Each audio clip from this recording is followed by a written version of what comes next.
about. You call that radio? Makes coherent sense.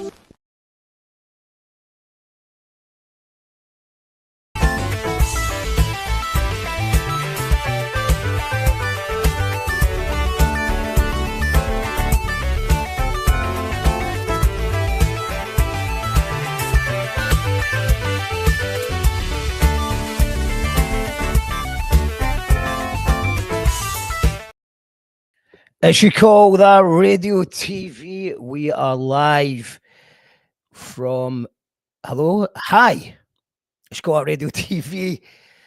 I hope everyone's very well. This is the 6th annual Poetry Slam on You Call That Radio. We've picked the 8 best poets in the world, and somebody's going to be crowned the best poet in the universe. And once you win the best poet in the universe, you get to go into the Scottish finals, which will be at the Panopticon in February. And you can also perform at the Fiction Burn Supper on the 31st of January, if you like, as well. I'm going to go first to our Carol Vodderman, Sammy B, and Majiko, the cat. Is Majiko there? Is Majiko ready? He's floating about the living room, the new, going to have a wee bite to eat, and then I think she'll join us later, Mark. But thanks for having me back to keep those scores. We just mentioned the Fiction Burn Supper there briefly. It's the 15th anniversary. It's Slay. Yep. Do you know what I decided to do today? Since it's a special night, for tonight only, for anyone that fancies going, we're just going to make tickets. We're rewinding back to 2010 prices, so it's a £5 in. That includes haggis and a drink as well, a wee nip as well. What is the Fiction Burn Supper? That's a bargain, Mark. Quick, what is the Fiction Burn Supper in less than 20 seconds? The Fiction Burn Supper is an alternative burn supper hosted by Mark McG and myself, and it's a chance for you to come and share your poetry, your playing the spins, the tambourine, doing what you want basically, but with a wee twist of burns in it and as well to celebrate the bard. It's the best night in the tune, the best burn supper you'll ever be at. There you go. Was that within 20 seconds? That was close enough. It was close enough. Sammy B, thank you for checking the scores, making sure that everything runs smoothly. Let's go to our first judge. Sorry, first judge we have is Martin Windebank. Hello. Celebrating 6 years as a judge on You Call That Radio. I thought it was 5, but it's the 6th one. Wow, I did wonder, and now I know. But wow, what is poetry, Martin? Poetry is feeling. It's a sense of communication to the sort of deeper side of something you might not be able to express in, with your kind of common, normal words. Let's just say. So, poetry, yeah, it's like the music of the inner soul. Right, brilliant. And Jim Monaghan, yes, is back. Hello. 6 years we've been doing this shit. Is it? It feels like fucking 26, to be honest. What is a poetry slam, Jim? A poetry slam is a blood sport. It's people come together to share their poetry in front of other human beings, and through that audacity, they are ripped apart and judged harshly. Jim Monaghan, and our third judge, Wendy. Hello, Wendy. Thank you for joining us as a last-minute special guest judge. I'm here to judge you all. Would you just like to introduce yourself to the viewers? So I'm Wendy. I'm a poet and playwright and a Govan Hill resident. I run a night called Versailles once a month in Bossa. Come along. The next one's probably going to be in January or February, the third Thursday of the month. Brilliant. Thank you, Wendy. And I think we're just going to get in with the poetry. Lots of great poets. We have a sacrificial poet, I believe, ready. It's Donald Jenkins. Don Jenkins, hello. Hello, how you doing? You all right? Donald. Half Geordie, half Scotsman. That's me. Yes, wearing the Stanley on today. So what we thought we'd do is we always like to start with a sacrificial poet, just to show everybody how everything works. So if you're watching or if you're a poet backstage, this is how it goes. So I would spin the wheel, like this is the wheel here, and then it goes Donald Jenkins, and then Donald Jenkins would take to the stage. And we don't have any rules as such, so you can swear, you can do whatever you want as a poet. But we do. What do we think about the 3-minute rule, Jim? I think it's crucial. If you're going to enter a slam and you're told it's 3 minutes, then you should prepare that 3 minutes. If you go as much as 1 second over, I'll be taking points off. Well, it doesn't always take points off. It's worth clarifying that. And Jim's probably the grumpiest judge of the lot. So if your poem goes a little bit over 3 minutes, it's not the end of the world. But we have to put this in place because some poets rip the utter piss out it and give us 10 minutes each poem, and we don't have time for everyone to do 10 minutes. So Mark, I'll be keeping the time, Mark. Don't worry. Yes. Stopwatch. So Sammy B has a stopwatch there. Sammy B has the scores and also a magic 21-year-old cat called Majiko, who we'll see in a little moment. Don Jenkins is a sacrificial poet. How you doing, Don? In fact, just take it away. We're going to just start your time. Begins now. It's going to be more than 3 minutes. Anyone a fan of rave music? Anyone fan of recreational drugs? Back in the 90s, never took about it for 1 second that I was actually indulging in a substance. It was originally invented by a guy called Anton Kolisch in 1912, who was a German chemist who had actually been trying to develop a compound to stem heavy abdominal bleeding, but ended up making a love drug in the process. Little did he know that just a few years later he would be killed in the Battle of Somme in World War I. And as he lying there amongst all the soldiers, he didn't have a single idea that the amazing impact his creation would have on the world. It was then created again by a guy called Alexander Sasha Shulgin, who was a German pharmacologist. He was an American pharmacologist who used it in marriage therapy because they found that people were much more likely to willing to open up when under the influence of the drug. And it was also kind of a bit of a weird drug, a drug that he would actually call his low-calorie martini, because it's a culture of recasting a substance which has been recast many, many times. Because if you've ever tried to pronounce methylene dioxymethamphetamine, you'll realize it's a bit of a mouthful, so it gets shortened to MDMA, or better still, the feeling it gives you, ecstasy. And this is my ode to MDMA. You bless weekends with meaning. Your kindred met on backs of rubs, hugs, off their lips encounters. You anointed pleasure points, molded every soul inside to be my mate. You face buckler, keeping Wrigley's in business. Goon puller, worthy of horse collar frames. You cradled ravers chewing their merry-go-rounds, free jokers to let loose in Batman caves. You borrowed orator, joyfully spouting cod shit, penny dropper, finding out everyone was fluent. You saturated confidence, dripped empathy, opened up all who paid your membership fee. You injector of energy, breaking speed limits in shape-dishing space arenas, hearts pumping at rates of 0 to 300. You forever found the solution to the kick drum conundrum, swore only one answer, let limbs speak loudest. You celebrated your gender transformation. You were Adam, Mandy, Malcolm, and Molly. Let fashionable brands be indebted to your torso, a back tattoo of free product placement. You fermented arsehole, lodged in my throat, sherbet's evil twin never tasting better with age. You dressed sometimes whole or even half, your aftermath digesting in quaking palate. You were born to your stepfather, Sasha Shulgin, your primary test subject for mind and spirit. A low-calorie martini sipped on train trips to Reno. You salvaged marriages till the come-down kicked in. You're still received in unholy communion. Your flock returned for what you'll give them. You're a set of lungs that breathes compassion. You're a pair of wings in an ascent to rhythm.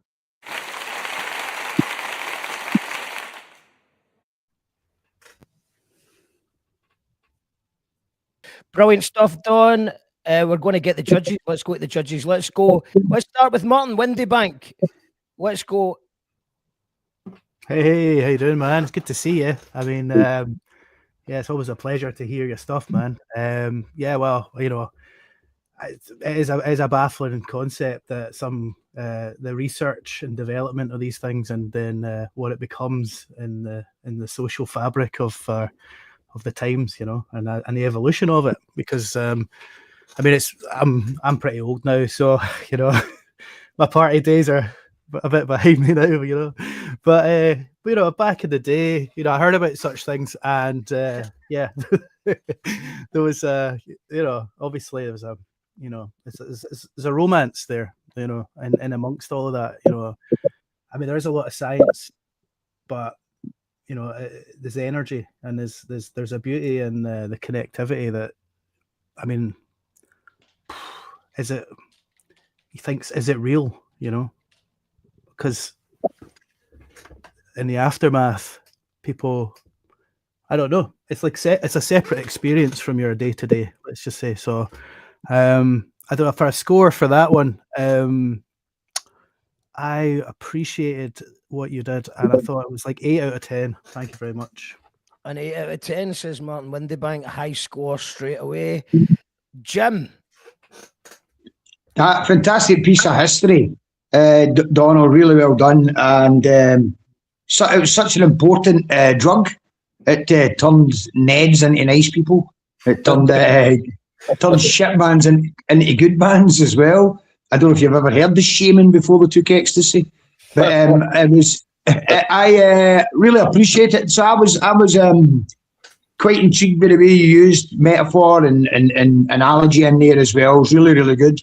For me, really, really good is usually about 5.5 out of 10, but I'm going to give you 6.5 because Donald, people may not know, is the only promoter I've ever known that pays poets sick pay. So he gets 6.5, I think. It's like the highest whatever, man. That is a very high score. Bribery seems to work. Wendy. So, as a child of the rave generation, that's something that kind of chimes with me a lot, that poem. I think it's got a kind of universal appeal. Maybe not universal, but to people of my generation, certainly. Some good rhymes in it, some great energy. It's a social and cultural history piece, so I'm going to give that a solid 7. Amazing. And then we're going to go to the scores and the doors, and here's, as you can see, Sammy B scribbling away here with her supercomputer, her calculators, Abacus.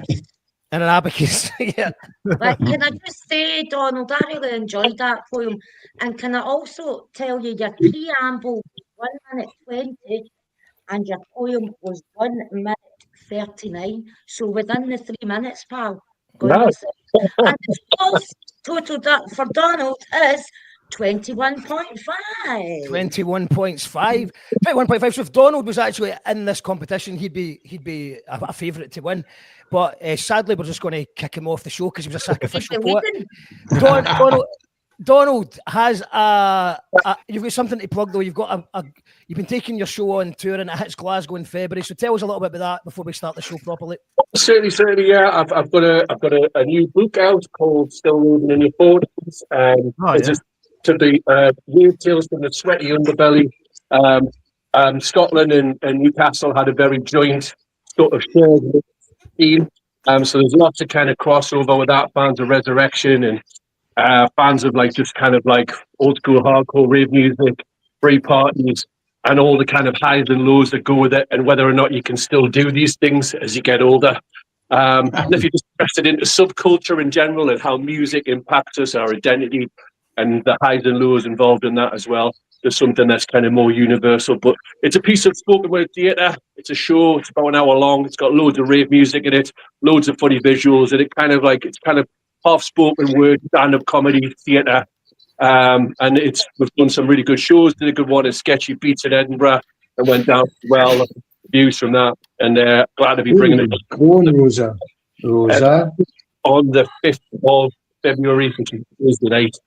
Yeah, great. Share it up, and if that was a piece of the show that you can say there. Done really fast. The 5th of February, is that right? Thursday, the 5th of February at the Cools. Wow, cool. I need that book. That looks good. Yeah. It's an Willie, the Bruin style size of book, so yeah, and got similar bags. So Nice one, Don. I'll see you in February the 5th at McCool's. Looking forward to seeing Still Raving in your 40s there. Nice one, Don. Okay, so everyone understand. This is how tonight's going to go. So we're going to spin the wheel, get our first poet, and officially begin it. Let's go. So are you ready, Sammy? Yeah, ready. Spin the wheel, spin, spin, spin the wheel. Poetry, see whose name is first. Who is it? It's Evelyn. Evelyn, right? Here we go. Evelyn, who was actually Evelyn K Stewart. You have 3 minutes. Take it away. I am a Frosty's fueled BMX bandit. Wheel reflector shimmering, bouncing off the dirt. Diet Coke and 7-Up spilled all down my shirt. I'm a skinned, kneed, snot bubbling adventure artist. Collecting stones and stickers, stickle bricks and Star Wars figures. A sherbet licking, popping candy addict. I'm a 6-foot fencing climber, an acrobatic high flyer, chomping on Hubba Bubba off the pavements while slurping on slushies, a punk rock mohawk follower. I'm a Cabbage Patch Kid, a Care Bear hugger, a runaway crusader, sliding under garage doors, spinning on ropes, jumping into creosote like it's all about fashion. I'm a digestive biscuit stomper, patio painter, foot dancer, baseball cap, cycle short wearing, tie-dye t-shirt inspiration, fueled on cremola foam, a marathon bar and jelly tots. I'm a headband wearing karate kid, waxing lyrical, a play park banshee clinging on to pound puppies whilst munching on rainbow drops. I'm a trampoline addict, a Kirby playing expert, basketball supernova, a den building architect, Adidas wearing sprinter and master of the universe. I am Fraggle Rock, a Sesame Street addicted maniac, cutting hair and plaiting My Little Ponytails of Thundercats. Ho! Sugar puffed out. I'm a shell suit survivor, a pod collecting garbage pail kid with sticky push pop fingers, getting sugar high on panda pops whilst flying through the sky on rollerblades. I'm a wham bar addicted space hopper, Madonna listener, pink elephants and lemonade drinker, sweatband wearing, A-Team watching, transformer. I am Back to the Future, whizzing through time, hairspray and lycra, fingerless gloved, moonwalking goonie, phoning home on a phone box whilst waiting for the street lights to come on. Amazing stuff. That was Evelyn K Stewart. Oh, yeah. And we go to our first judge. It's Martin. I like that. So I feel like I've been walking Goonie sometimes, you know. Do you know what I mean? It's good. It's good times. Appreciate that, all that, because I feel like it definitely appeals to me, because I guess I'm formed of a lot of that stuff that you've just mentioned. So, you know, being from the 80s and a bit of the 90s, I guess, that I remember as much of that. But yeah, I really liked it. I liked all the references. It was like a kind of voyage through time and through, I don't know, like there are a lot of things I liked that I'd forgotten about, I guess, you know. And, you know, it was nice. It made me dance in my mind as I was listening to it. And I liked the kind of flying through the sky and rollerblades image, you know. And there's a lot of good imagery, and I appreciated it. And for a score, I really liked it. I'd say it was an 8.5. 8.5, very high indeed. That's because you know, that definitely appeals to me. That you're really I guess I'm your audience here, so for sure. Jim. That was great, Evelyn. Could have done with a wee summary to describe what it is you are, because some of the cultural references I didn't get. So I really wasn't sure whether you were saying, are you a child of the 80s, child of the 90s, or what it was that all these things added up to. But I enjoyed some of the references, enjoyed some of the use of words was really good as well. And I used really 6 foot, but also it's kind of a lot of it went over my head a wee bit because I'm not somebody. I'm somebody a bit older, but yeah, I'll give it 5.5.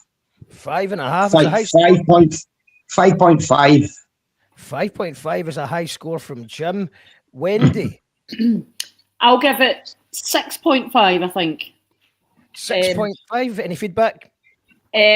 I loved all those cultural references. Yeah, there was a lot of clever wordplay. There was a lot of great rhythm in it as well.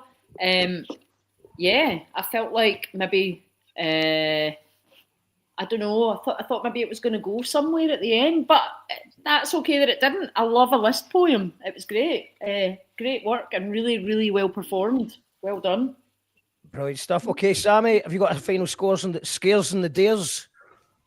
I just say the time was 1 minute 55, and the total scores added up are 20.5. Nice one. Ooh. Well done, Evelyn. And we go back to the wheel and see who's next. Go. Take Evelyn's name out. Spin the wheel of poetry. Who's gonna be up next? Oh, it's close. Ooh. It's Lynette Shaw. Lynette, welcome. Hi. This is called Old Womanship. So perimenopause, they call it. So see you 20, 30-year-olds, you enjoy your periods and your cramps, because this perimenopause is a fucking trip. Sweat, it drips through your body like the Kelvin's running through you. At night, it's so bad, like you've pissed the bed. So you change your sheets and your jammies, not an ounce of dignity left. On the insomnia, that's a bloody treat. Not. Then comes the rage. It's so intense, like Lucifer has reared his ugly head. I liken it to Lucifer because it's like flames from below, because it's so hot from your head to your toe. Now the brain fog, that's a delightful treat. Feeling like you're losing your goddamn mind. Where the fuck are my keys? Mom, you've burnt the dinner. Aye, right, hen. I forgot the oven was on again. So let's try explaining this shit to a man. It's like driving a car up a dead end. Now I've had my rant. It's 4:30 a.m. I'm going to go back to sleep. Put my fan on full pelt. It never fucking helps. Oh, and I always look forward to tomorrow. To the alarm to get up, no energy, could sleep all day. Let's put on a fake smile, ladies. Keep that crazy bitch at bay. So it's good night from me, a 40-year-old, crazy, perimenopausal, rabbit old bitch. And I'm hot, oh so fucking hot. I'm told we go through this for 10 agonising years. Now the next bit, the good news. You get a vagina so dry like prunes shriveled in a bag when the real menopause hits. So ladies and gentlemen, let me tell you this. Being a woman is the fucking pits. On Windebank. I think that's an important insight. I think that's where poetry is really powerful, because you probably couldn't just tell somebody all of that easily. Sorry, man. That was funny. I mean, actually, wow. I mean, I think it's important that we address these issues, to be honest, and it is a good vehicle for it. I do appreciate it, and there was some imagery in there. I can't, I'm trying to compose myself. You've no words. There was a shock factor, I guess. You did mention how to explain this to men, and I guess that I'm just experiencing it. I feel like I was kind of dropped right in there as the next slide from you, So, but no, I do appreciate it. Are you ready for your close up? Yeah, thanks, Mark. Cool. But yeah, appreciated it, and I think it is a valuable insight for us to know about these things, because we don't know, and it's we should have more compassion about it. You know what I mean? And thank you. So yeah, for a score, I think it's good. Poetry wise, it's very vivid, and I really feel like I learned a lot. So I'll give you a 7.7. 7.7. Jim Monaghan, what you got to say about it? That was fucking depressing, man, to be honest. I was, and as far as imagery goes, there's a few images in there I didn't really want to have in my head. But yeah, I'm 62, so all of my female friends tell me this stuff all the time, so it's not really an insight for me, but it's kind of, it is important it was out there. I thought that sometimes it was a wee bit disjointed in terms of rhythm and all that kind of stuff. Sometimes I think poets kind of maybe overshare, and some of that stuff could stay in the fucking diary. But I'll give it 5. I think 5. Let's Wendy. Just unmuting myself. I really liked it. Obviously, I can relate to a lot of that old women shit. But I thought there was also some great poetry. I liked the simile about the Kelvin. I liked the Lucifer reference. There was some great rhymes in it. And I thought you struck a very good balance between rage and humour. So, yeah, I'll give it a 7. A 7, another high score. Well done, Lynette. And Sammy, have you got your abacus? I'll tell you what, folks. See, listening to that, actually, I don't know if you can see, I've come out in a hot flush. I'm just saying. Hot flush, if I took my window and everything. That's where I'm at in life, tailing it. Yeah, know what I mean? Relatable to a woman of my age. If I open the window, it sweat's pouring out me, just even at the thought of all that, because that's what I've got my night ahead in. This is it. Anyway, for Lynette, her time was 2 minutes and 9 seconds, and her total score was 19.7. Brilliant stuff. Amazing. And Lynette, well done. First slam as well. Smashed it. Yeah, well done. Okay, we go back to the wheel of fortune, and let's see. You take the names out, Mark. Yeah, it does. I think it does it automatically. Is it? Yeah. Well, it gives me the choice, and whose name coming next? Oh, it was a close one, but it's the Next Gimmick, who I've actually not seen do poetry before, but from the hip hop community. Good to have a rapper here. This is a tad bit awkward, but can I get somebody else to go before me? Because my son's just on the toilet and he needs me to go help him. Okay.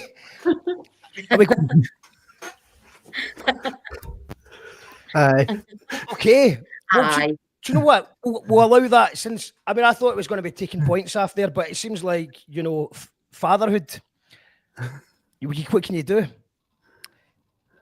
Do you know what? Let's get Suzy on, because it was nearly Suzy anyway. Yeah. Okay, it was close. Yeah.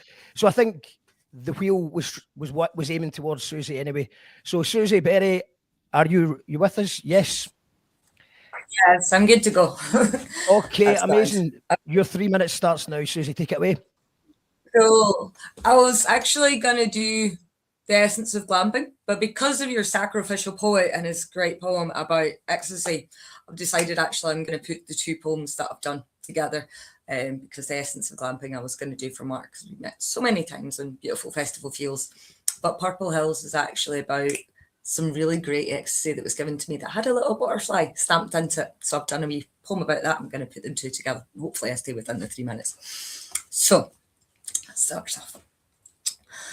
Tiny purple butterfly with all-seeing eye, in my mind you glide, through my body you slide, tangles, shivers, tracers, happiness makers, dancing with the movers and the shakers, into the trees, the night I seize, scaling purple heathered hills with ease. This mind you please. Embrace the breeze, the winds of change flowing through this mountain range make me feel the good kind of strange. Brain chemistry rearrange, reconnecting parts of me long since estranged. No longer do I feel deranged. My soul's purpose has been arranged with the rosy tinted happiness. My future is tinged on a soul goal. My life is hinged. My heart's no longer feeling singed. Let's fly. Our limit's the sky. Thank you, butterfly, for for getting me high. Thank you, butterfly, for joining me camping, so I could truly see the essence of glamping. Because the essence of glamping isn't fine gins, it's tins and skins and sorting bins. It isn't a glug from a mug of your freshly brewed latte. It's your sentimental flask filled with Nescafe. It isn't 8 mates saving up for a yurt. It's enjoying your nails covered in dirt. It's not motorhome comfort and ease. It's stepping up when somebody else has been a sleaze. It's not cliquey. It's pretty freaky. It's getting your bearings by knowing the whole site, not sticking to one camp and muttering shite. It's pitching in, living in sin, appreciating your kin along with your tin, knowing you're going to win, because a cup is waiting for you, because you're one of the crew. It's a buggy ride to Timbuktu, on the other side of those hills, to get a stew made of lentils. It's always having backup plans and always drinking from cans, being able to meet demands. It's dancing in your PJs because everything else is muddy. Waking up feeling pretty groggy. It's my feet are warm relief after a night of them giving you grief, because you're bopping on the dance field or in a massage bed getting healed. It's free hugs and dealing with bugs. It's playing with dogs and sitting on logs. It's tin soup and playing with a hula hoop. It's crazy costumes and glitter bombings. It's helping people find their lost belongings. It's kissing in the rain. It's the opposite of being vain. It's cheering on your mates, showing wristbands at gates. It's poise swimming, hip swaying, breathing in the brisk air, showing your heart open bare, cradled in the womb of this world. This world, these festival sites, these crews,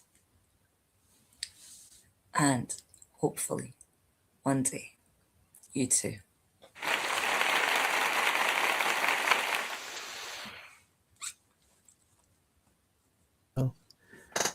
So we're sitting at, it's almost Christmas time, it's festive time. It's in December, and also it was quite wet today, wasn't it? So it's nice to have a memory of the summertime and, you know, like being out there in the festivals and enjoying all of that stuff, you know. And even if somebody's never been to a festival, I mean, there are those who question like, oh, what are festivals like? And you're like, well, you know, again, here's a lovely poem that could give you a sense of the feeling of it, you know. There was a lot of rhyming in there.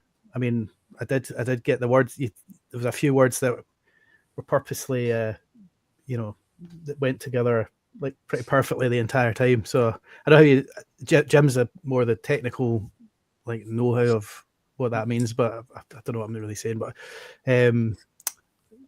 yeah, for me, like, I just liked all the sense of the atmosphere, and you know, I'm a fan of that, going out and embracing the nature, you know, listening to music, being with people. I believe in festivals wholeheartedly, and it's nice to have this. Yeah, so a score would be 8 out of 10.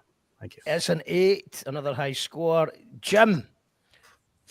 Yeah, very good rhymes actually. None of them seemed forced. They all made sense to me, and I think it's great to be out there talking about this kind of stuff, because well, hippies need to be heard as well, man. You know what I mean?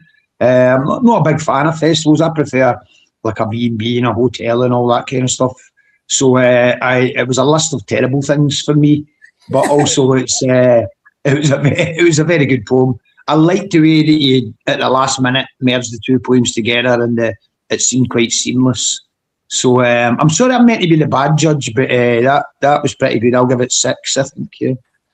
6, unheard of score there from Jim. Wendy. I think you're muted, Wendy. I've maybe muted you. Wendy, you need to unmute yourself. Sorry. I'm going to give that a 9. I absolutely loved that, Susie. It was beautifully crafted and executed, and it really made me feel. It really made me get a sense of that community and humanity. You built that up really well with the tight rhymes. Yeah, it was really visceral and really moving, and everything I want a poem to do. So I'm going to give it a 9. A 9, first 9 of the night. Brilliant stuff. Well done, Susie. And we go back to the. In fact, we can go back to Next Gimmick. I think is ready. We'll try again. Take 2. Next Gimmick. Cheers. Thank you. Appreciate your patience with that. This one's going to be just a little bit theatrical.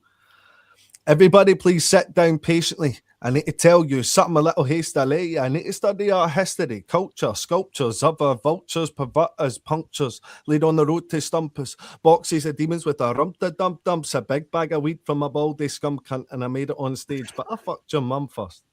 Sold our souls to the government, dotted line signed by everybody's loving it, funny that, and it, how they running it, right into the money pit, a pawn-stuck prick, never touched a mosh pit, talking, womb to corporate, presumed accomplished, big bad pockets filled with horseshit, waiting for mercy, never a prayer, a room full of these chumps, and you see it declared.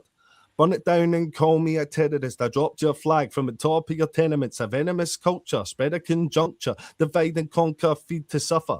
People on the streets just dying and pleading. No response here, they desire your seedlings. A breach of the peace leaves you locked in shackles. Few tax breaks just to feed the jackals.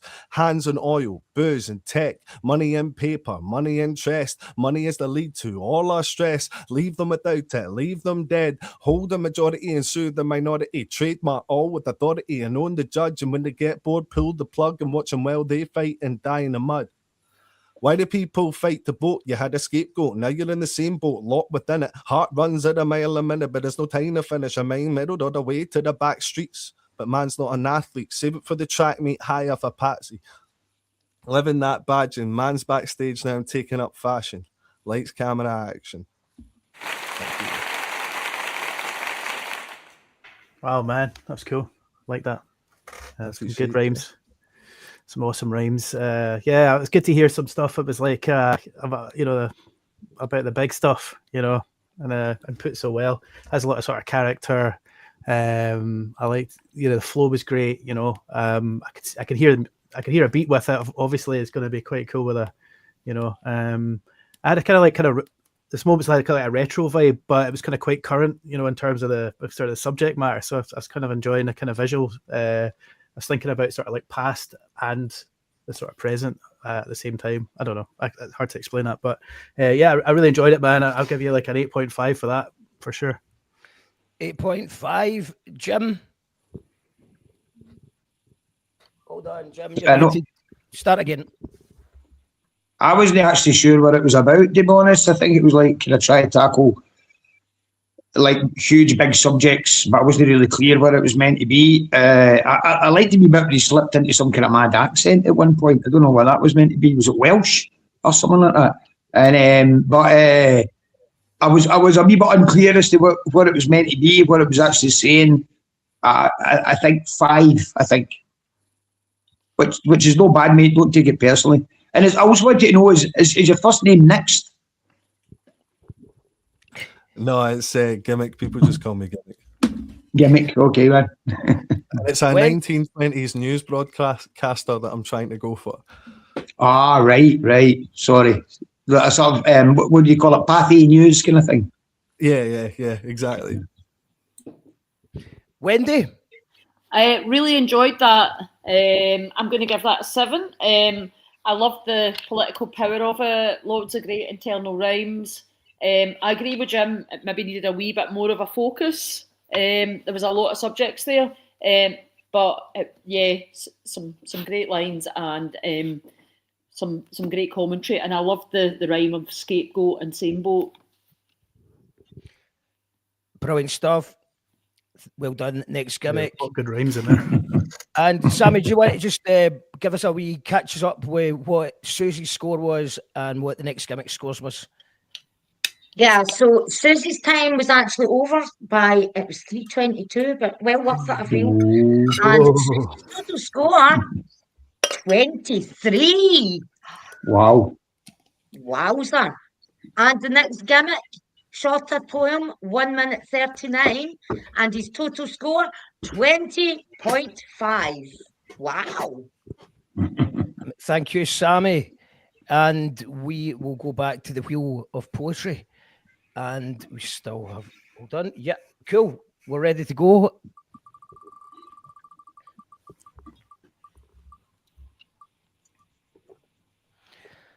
Lew Palgrave. Where is Lew? Oh, there he is. There he is. Hello, Lew. Take it away. All righty. This is called Stone Island Jesus. I'm going to tell you a wee story, and I hope you believe us. Because this is the story of Stone Island Jesus.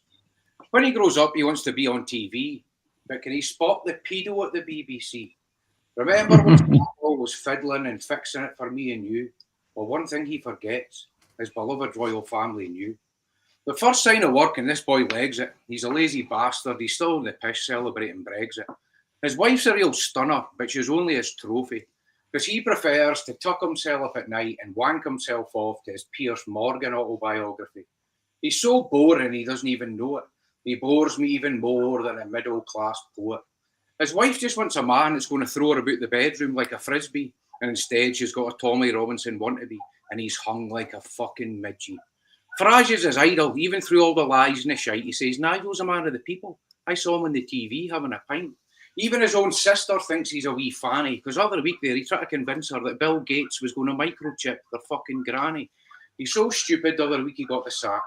He looked his boss when he believed him when he told him that the earth was flat. So he's out with his idiot pals, drowning his sorrows because he's lost his job. And of course, that's the fault of the immigrant. And it's got nothing to do with the fact he's a knuckle-dragging lazy knob. So he's out in the street fighting with all these boys he wants to send back, and he's right up the front, which is quite unusual for a backward cunt. So he says he's going to punch this chink and he's off in a hurry. And halfway down the road, he's going to get himself a Chinese curry. He's bawling and shouting he just wants to offend. He's determined he's going to make Great Britain thick as fuck again. So he's nearly home now.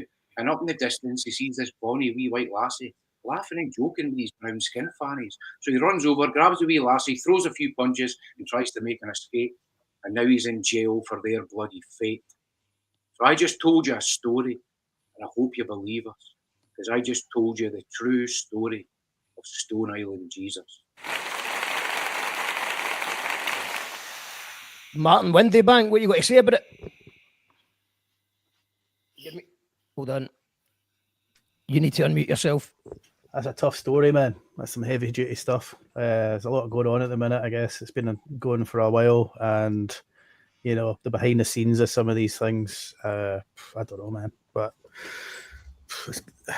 thanks for the poem. In terms of the you know, the content, I mean, it's I don't know, it's heavy, man. You know, what people are going through at the minute. It's important to highlight some of these things and, you know, stay on top of it. For a score, I give you like I don't know, like a 7.5. A 7.5. Jim Monaghan, take it away. Yeah, I like the fact that who it was attacking, our natural enemy. Stone Island is a red flag to me. You can always spot an idiot.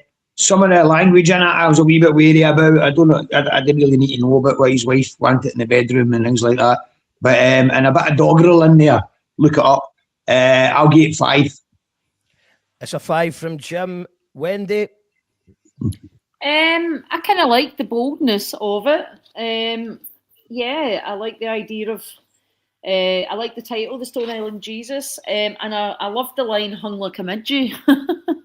That made me laugh a lot. So, yeah, but I mean, maybe there's, I don't know. It's like maybe it's quite easy to just hate Nigel Farage. Maybe we need to dig more into the politics of it. I don't know. I'm going to give it a 7 out of 10. It's a 7. And Sammy B with the abacus. What you got to say about it? Well, Lew's poem was 2 minutes dead, so it was 2 minutes. And what content, loved it. But Lew's total score for this evening for his first poem is 19.5. Brilliant stuff. Well done, Lew. And we will spin the wheel again. We have 3 poets left. Round and round it goes. Shelltoe Mel. Let's get Mel on the now. Okay. So, Mel, how are you doing? Hello. Is your Can you internet hear me? okay? Yeah, I can hear you. Yeah. Right. Well, it's good to see you again. It's just like it become a Christmas tradition, so it's very nice to see you all. But I'm going to do my poem about my favourite word, which is fuck. So, here we fucking go. You can fuck off. You can, right, let me rewind. You can fuck off in the back of beyond. You're getting on my last nerve. Your face I'm not exactly fond, so I'm about to give it a swerve. You can totally fuck right off. You need to mind your manners. You're a big mad mincy head with a face being hit with spanners. You can classically get to fuck. You're not wanted here. Your pat are shite, your pits stink. Let's make it abundantly clear. And you can shut the fuck up. Your voice is like torture. Instead of fucking off in France, how about fucking off in Forfar? You can take a flying fuck with cherries on top. Your fuckery affects my frontal cortex non-fucking stop. And you can take two fucks, fuckerella, you fake fallacial freak. Fraudulent fan faking the funk. I'ma fuck you into the middle of next week. You can take a fancy fuck. You think you're better than me? Oh shit. I can't see something's come up my computer. Wait a minute. You can take a fancy fuck. You think you're better than me? I see right through your fancy words. Here's fuck right off, 3 words for free. You can fuck off of Facebook, the place that you reside. I know your arse better than your face. It's bigger than the fucking Clyde.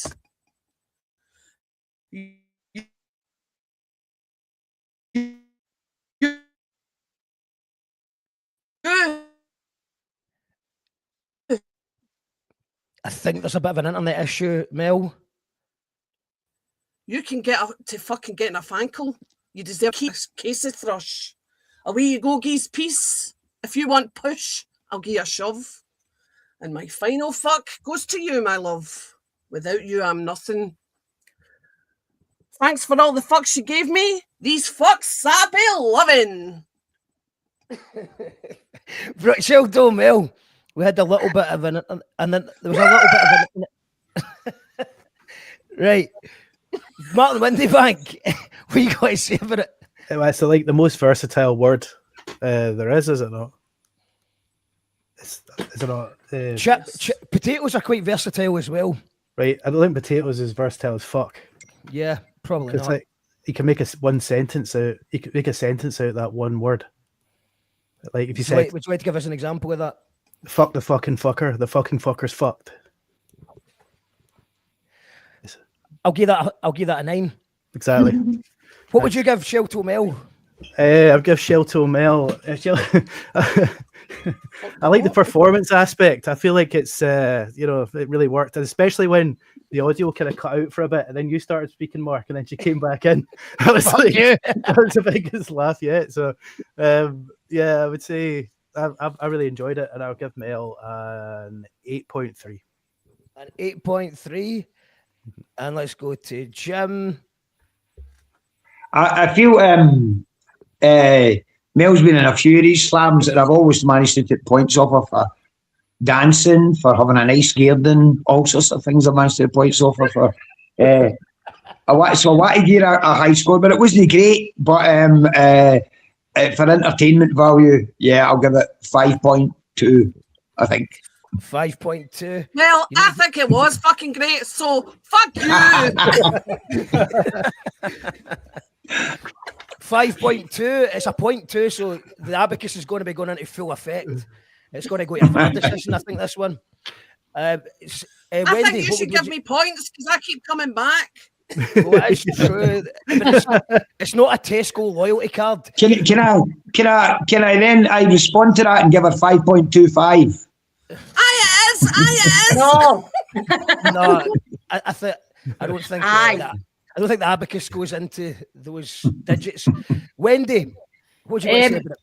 I'll give it a 6. I like poems about swearing. I like the playfulness of it. I like the concept. Some great alliteration there, and I like the rhyme of torture and forfeit a lot. But yeah, could have had a wee bit more focus. Yeah. Focus. Yep. Focus. What's the F word? Well done, Mel. Shelltoe Mel. Shelltoe Mel, you'll be back. Okay, so let's go back to the poetry wheel of fortune. We have You two need to poets score. left. You need to score. Oh yeah, we need to score. Sorry. Keep it in. Aye, come on. It's time with the script here, Mark. It's Mel's score. So Mel's poem was fucking fuck's sake. 2 minutes 40. And our total score is 19.5. Woo! 19.5. Let's see what the people's got to say about it. And where is the people? Oh no, here. Hold on. Where is it? Oh, there it is. Okay, we've only got 2 poets left. Remember, we're going to go in reverse order. Let's give it a spin. Spin it. Spin the wheel of poetry. See whose name comes up. Whoa! It's Victoria McNulty. Hello, Victoria. Take it away. Oh, you're muted. Sorry, I've muted you. Hold on. Yeah, you need to unmute yourself, pal. Okay. A poem about my Aunt Mona, the only Welsh woman in the family. Poor woman. Mona, your hair, black-dyed beehived, formed peaks like Innismon, your grey roots curling this namesake, Mona. You were the last thread swallowed in a hibernal Glasgow tapestry so bold with guilt and grief it couldn't peer the sunlight through the mint leaves of your cottage garden. Caked powder on Gwyn skin, glan lips painted red of the coombe and the coed that you once knew.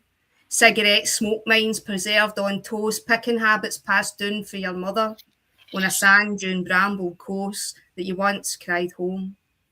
You were once scribed illiterate by a W on a census, only speaking Cymraeg to the documenting officer as a way of getting it round the crown. Because you were the queen of your own cantrev, Mona, forever shirking me away for the telly as I blocked your view at Emmerdale.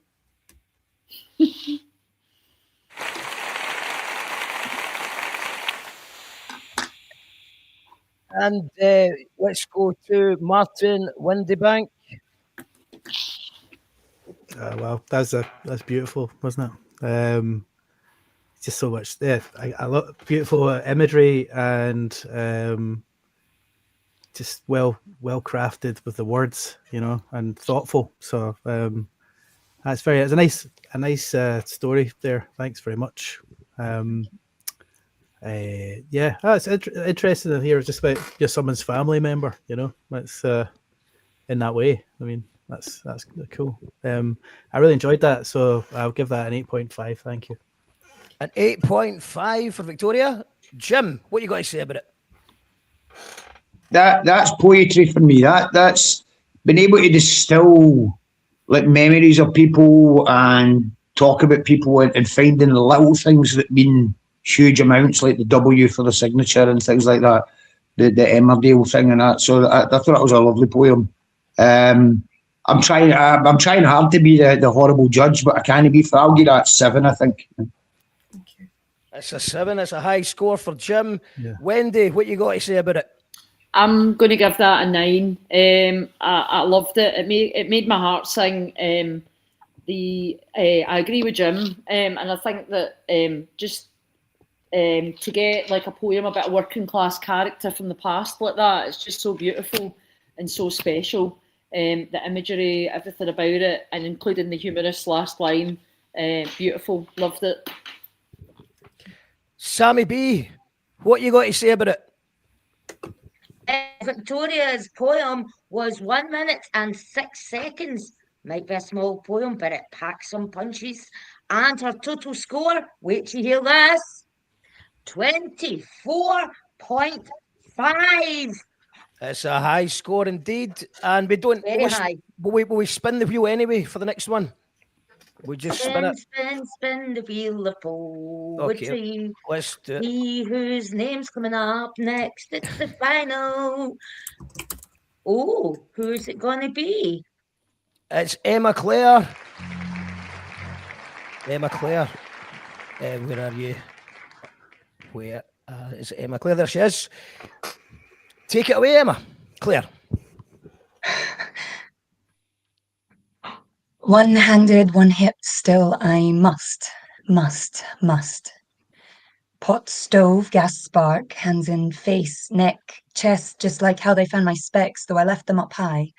Just like how they found the laundry pile washed and now dry. Just like how they found your nappy and went in there. God, why?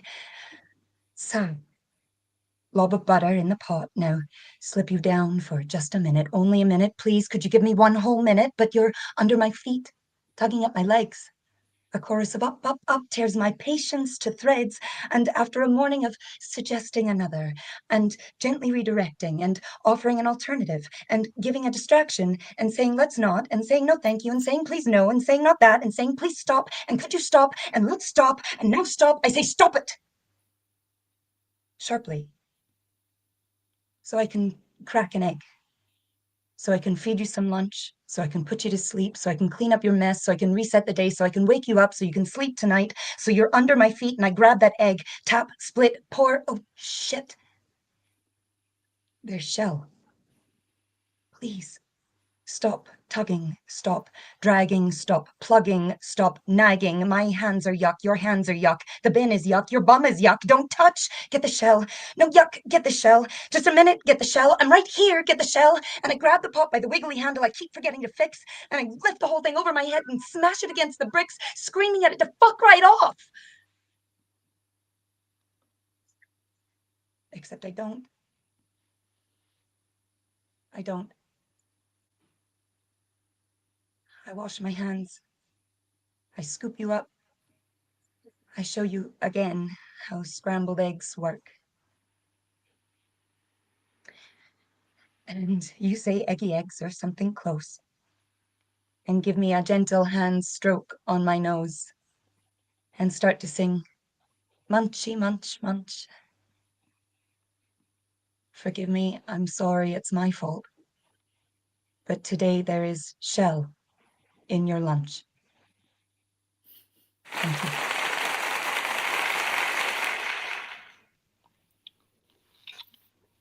Wow. Yeah, I love the performance and the rhythm of it. You know, like kind of the moment. It's like such an intense moment. It just kind of built, and the way he delivered it was just like it just had this crescendo, and then it was just that peaceful moment. It was, you know, you really, I don't know, I was really there. You know, if you took me there, and it was that aspect of it fantastic, and also the rhythm and the rhymes, the change of rhythm. I really enjoyed that. You know, like you don't really. I think it's the first one we've heard like that today. It's had that kind of the weaving of all the words, and yeah, you know, right there, a perfectly performed poetry. Fantastic. Thanks very much. And I can relate in some way. You know, so yeah, cool. I'll give that 8.7. 8.7. Jim? That is really well constructed. Probably could have done with a better sort of punchline rather than go back to the shell again, but it was really well done. You could really feel the frustration thing. It's very difficult being a parent. I've got a wee cat pulling at me right now, trying to interrupt me. It's not the same as a ween, but I thought it was really well done, really well performed. Good content and all that as well. That's 6.9. Wendy. I thought the shell bit was the best bit because it's about that whole kind of feeling that you've let your child down because you've done this, you've failed, you feel like a failure. So for me, that was the kind of punch of it, the emotional punch. But I really enjoyed the performance and the craft of it, the change in pace and just it took me there on that whole roller coaster of being a parent and trying to be perfect and good all the time and then feeling like you're a failure. So 8 out of 10. Great job. 8 out of 10, Sammy. Yeah, so Emma Claire Brightlyn's time was 2 minutes, 10 seconds. And her total score, wait for it, 23.6. 23.6. Okay, and Emma Claire, don't go anywhere just now because I believe that we're just going to do it in reverse order. So no, the wheel is gone. The wheel has been retired because we're going to get one more poem from each poet, and then we're going to check the scores. Should we do a wee countdown of the scores just now? Yeah. Or we just leave it? Or we just leave it? Or we leave it? What do you think? Can I go and get my charger before I lose power on my... Yes, of course you can. Thank you. Right, can I just do the scores then? You can do the scores. Yeah, so the scores so far, Evelyn was 20.5, Lynette 19.7, the Next Gimmick 20.5, Suzy Berry 23, Lew Palgrave 19.5, Shelltoe Mel 19.5, Victoria McNulty 24.5, and Emma Claire 23.6. All to play for in round 12. Indeed. As we're waiting, Wendy getting back, I just want to say we don't have any sponsors or funding our adverts, but I'm going to shout out my book. It's out and I'm launching it on the 31st of January at Slay as part of the Friction Burn Supper. And for tonight, and only tonight, we're going to go back to 2010 prices, which is when me and Sammy started the Burn Supper, the alternative Burn Supper, in the fictional village in Ayrshire somewhere during a snowstorm.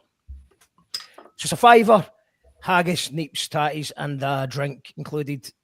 And I'll put a wee link in the comments for you to check that out. Where is it? This one, the Skiddle one. It's there somewhere. So hopefully see there, and hopefully the winning poet of tonight will also be there on the 31st of January. Yeah.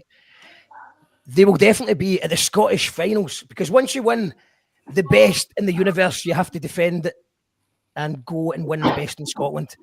So I think is Wendy back? Yes, Wendy's back in perfect time. Back, yeah. Sorry, I just had a wee advert. It's all good. So yeah, Emma Claire, do you want to just tell us a little bit about yourself while Wendy's getting settled before you do your next poem? Have you got anything coming up? Not that I know of just now. As you heard before and you're about to hear again, I'm not a girl. And poetry has been what has kept me sane through this first early bit. Amazing. And also remember that the fourth judge is you, the audience, so leave a comment and I'll be reading them out. Let us know who you're enjoying. And Emma Claire, just take it away. Round 2, let's go. I think she may be trying to kill me. This dragon in the shape of a girl, my body grew and birthed into this world. I think she wants my heart to stop by seeing her take off like a shot in the parking lot of Aldi. Or hearing her maniacal giggle that tells me she's wiggled herself high enough and over enough and close enough to the counter where we keep the very exciting scissors, ideally away from her, and now she can run through the house with them. Or by seeing that she's climbed herself to standing on the seat of the very expensive exercise bike that her father and I, nearly came to blows over because I knew he wouldn't use it and totally knew she'd climb it. And now she has to the top of it and she might fall off or jump because I think she's trying to kill me. This mythical beast I've unleashed on this realm. I think she wants my heart to give out from lack of rest, For besides my best efforts and intentions to make a cozy nest for her to sleep in, she must be next to me, rendering sleep impossible. Only possibilities are Mummy up, as in up all night, pacing and spacing and walking and talking, or Mummy bed, with the misguided thought of the standard horizontal, head on pillow, body below, for she insists on perpendicular, with feet lodged directly in bladder, or ribs, or throat, or the working title on face. She just wants to sleep directly on my face, ending my life with this psychological torture of never being able to sleep. But then, sometimes then, still then, I marvel how she hasn't killed me, this glowing ball of magic I dreamed into my life.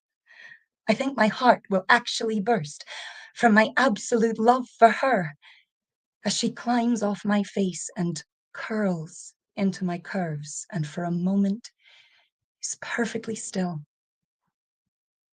How she comes to me for ahs and huzzas each time she learns a new skill. How her face beams with delight as she invites strangers to dance with her, and they dance with her. Her joy is contagious. How my pride and my wonder at her sweetness and perfection is entirely outrageous. How amidst her smudging consonants and gliding vowels are the sounds that I know without a doubt mean, Mummy, I love you. And despite her attempts at my imminent destruction, I am left with the unyielding conviction to declare I will never die. I will be there, prepared to run after her or dive under her or cradle or tuckle snuggle next to her. And if I should miss, I will be there to wipe the tears and hold the fears that ever come for her until I can't. And still, till then, I'll plant my heels so firmly that she'll know I'm not going without a fight.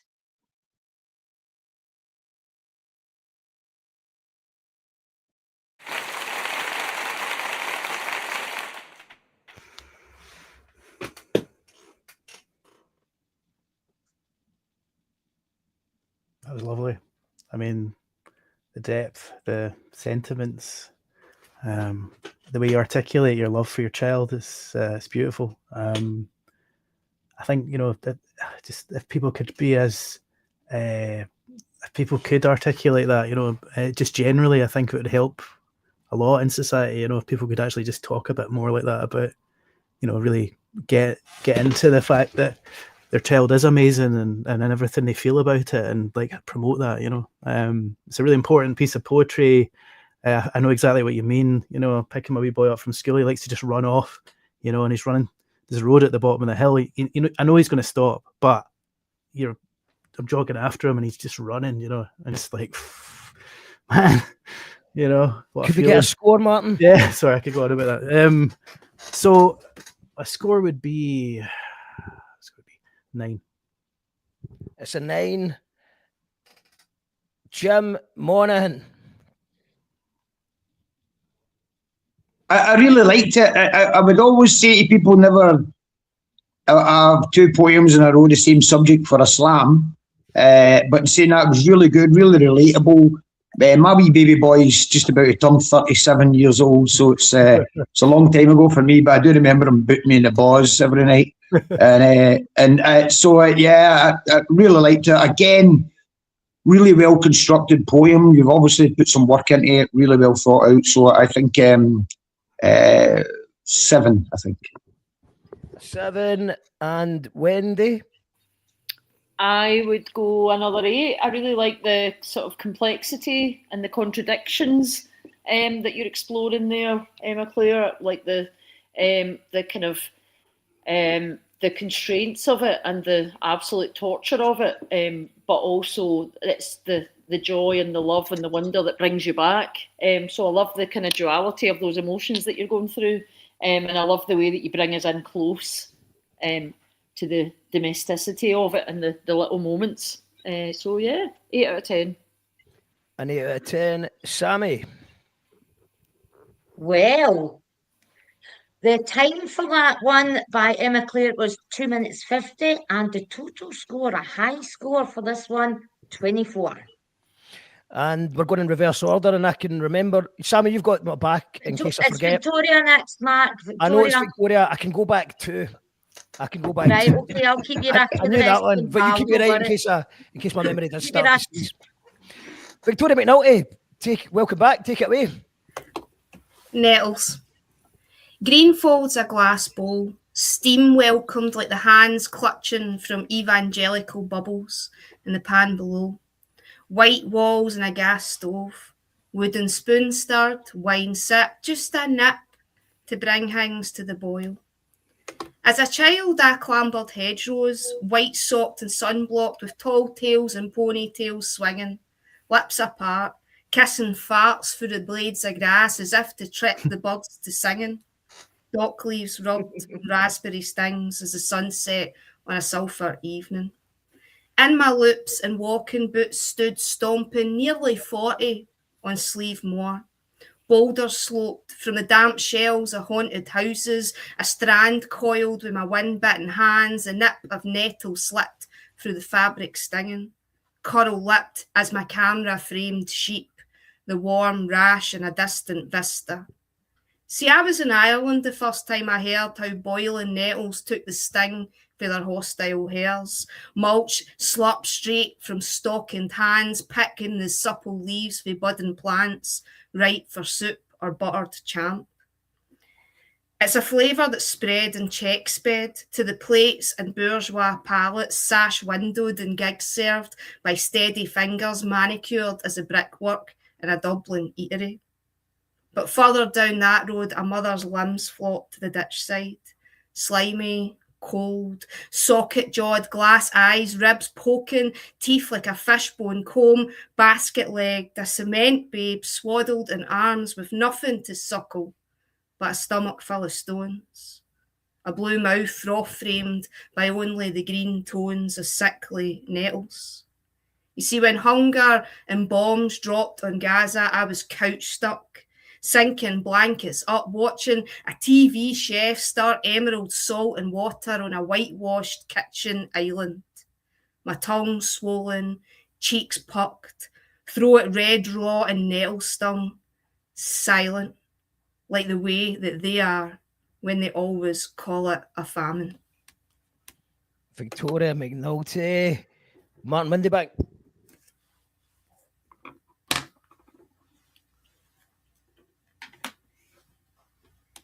Start again, Martin. You were muted there. At the beginning, when you said nettles, I absolutely love nettles. You see, I'm a big fan of nettles, so that's my subject, and all that visual stuff, and like it's just so beautiful the way you sort of portray these things even till the end, and that kind of the deep sorrow. I mean, it's just I'm still shaking a wee bit at the moment. I would say from that for sure. It's it's good. It's good to reference all this, but it is good. It's important, Yeah, I value that one a lot. So I'll give that one a 9 as well, because it's just it was great. Well done. A 9 from Martin. Jim, what have you got to say? Yeah, beautiful imagery. I'm also a big fan of nettles. If anybody suffers from eczema, psoriasis, make tea for nettles. That'll be better than any antihistamine, I'll tell you. But also, just the imagery of the land and island, the horror and of the poverty that was in rural Ireland, and the analogy that we Gaza, and the horror of what's happened to young people in Gaza right now, I just think was really powerful. I'm going to destroy my reputation here and go above 6. So I'll go 7.1 because I have to go to this. The best one I've heard tonight. 7.1, Wendy. Yeah, absolutely blew me away. I think it was the shock and the surprise of it, because it starts off with quite, it's beautiful imagery about the land and Ireland, and then it kind of punches you in the face a wee bit, and you realise there's poverty, and then to make that comparison with the children in Gaza, yeah, it really kind of wrong-footed me in a good way, in a powerful way. So can I say 9.5? 9.5. I think that's the highest score of the Heavens. evening. Sammy, you got enough abacus to handle this? Just about, Mark, just about. So, Victoria's poem was 2 minutes 15 seconds, and the total, wait till you hear this, by the way, viewers, everybody out there, the highest score of the night, 25.6. It's a big score. Well done, Victoria. Won the nettles.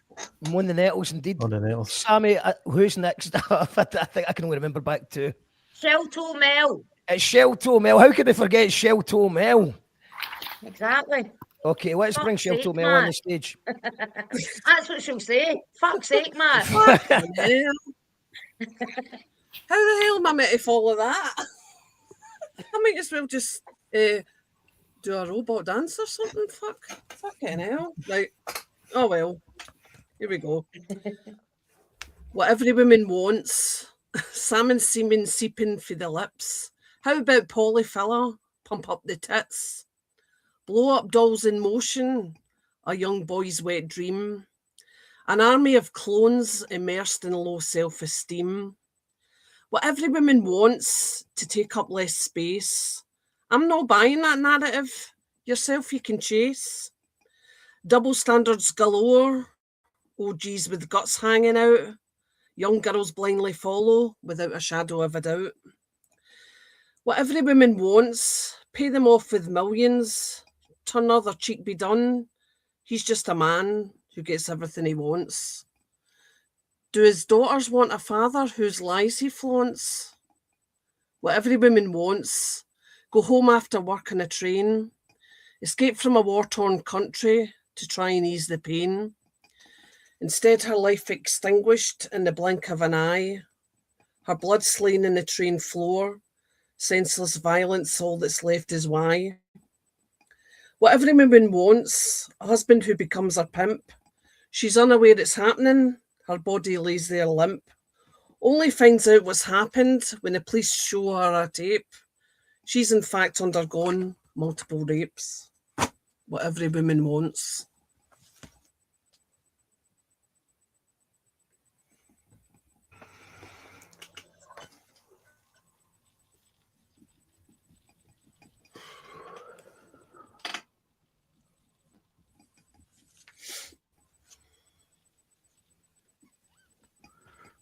That's powerful stuff, Mel. Well, we're getting these last ones have been quite good, man. In terms of the, I don't know. Yeah, I know. There's a lot of issues in the world, isn't there? Again, really important to have these. You know, I guess this is the poetry delivering this kind of communication, and you know, more people should hear it. But you know, it's hard to get it there. But thanks, Mel. I'll give you a score, a 9. Thank you. Yeah, that was really good. At the start, I thought it was going to be an important subject about women's body image and the pressure on women and all that stuff. But I mean, to move from there into but the tragedy that he described was just quite powerful. I think a 7. I think 7. Woohoo.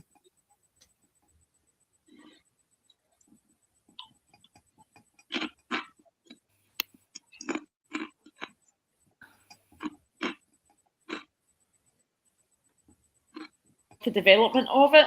I like the repetition of the line, what everyone wants. Yeah, I'll give it a solid 7.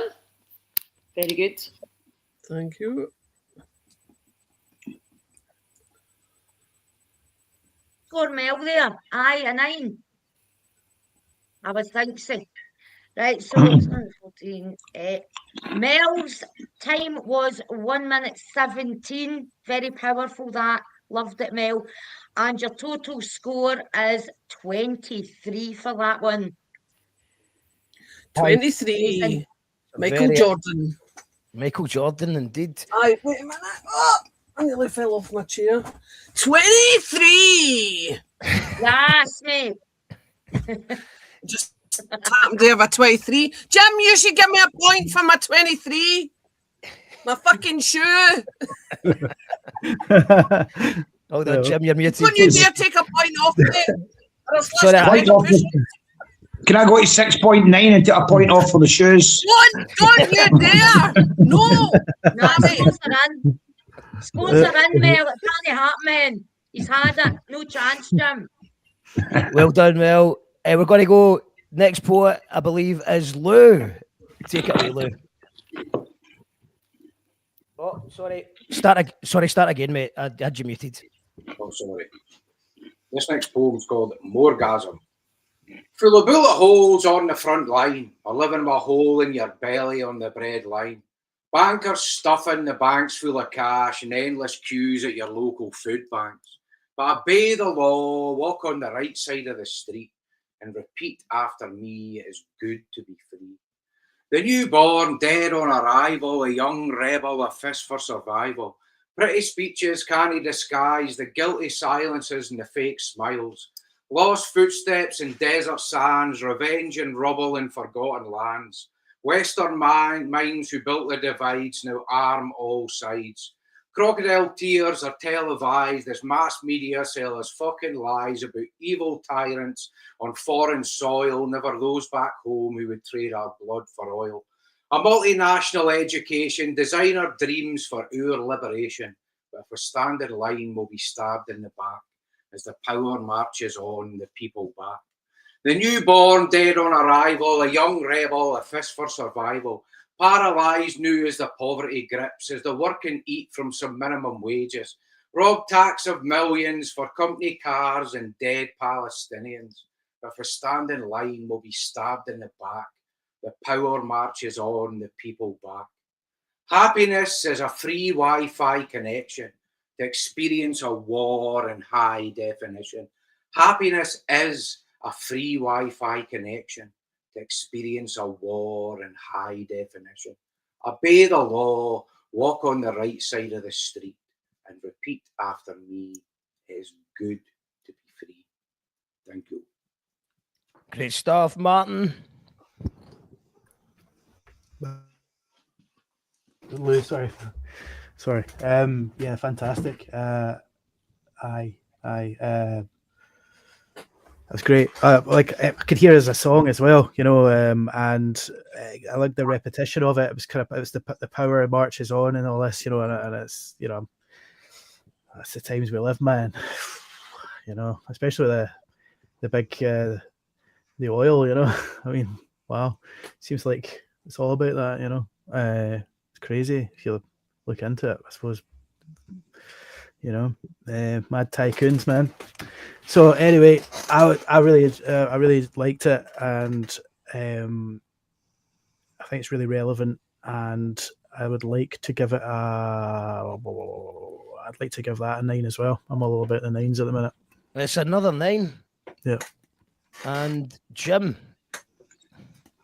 Yeah, I'm a big fan of like sort of traditional rhyming couplets, storytelling and that kind of way and all that stuff. I was brought up with that in Ayrshire, and it's an important form of poetry that in slams and that you tend to get this American style quite often, and I think we miss that style of poem, that style of writing, and big subjects. Sometimes you can overlay, you know, you try and cover all the subjects in one thing can be very, very, very difficult, but I think bringing it back to those repeat lines and all that, like hammered at home, yeah, very good. It's a bit like a Scots version of The Revolution will be televised. Will not be televised, but it is. But so I'd say I've got to give that one a 7 as well. And I know I'm letting people down. I should be giving more 5s, but that was a 7. Yeah. And we can go to Wendy. I would give that an 8. I think it's really great to be taking aim at neoliberal capitalism and to be just kind of having a go at everyone. It's got a universal power to it, that poem, because it's aimed at all of us. You know, we're all living for that free Wi-Fi connection to be able to watch the war in high definition. And so we're all guilty of these things. And so, yeah, I think it was really well done, really well crafted. Okay, it's an 8. Sammy? Yeah, so Lew's second poem was 1 minute 43, and his total score is, wait for it, 24. 24, another high score. Another high score. Obviously, Sammy's been keeping me right in the private chat to let me know that it was Suzy next, but it's not, because we swapped them round. So keep it true to what actually happened. We've got the next gimmick lined up. Let's go.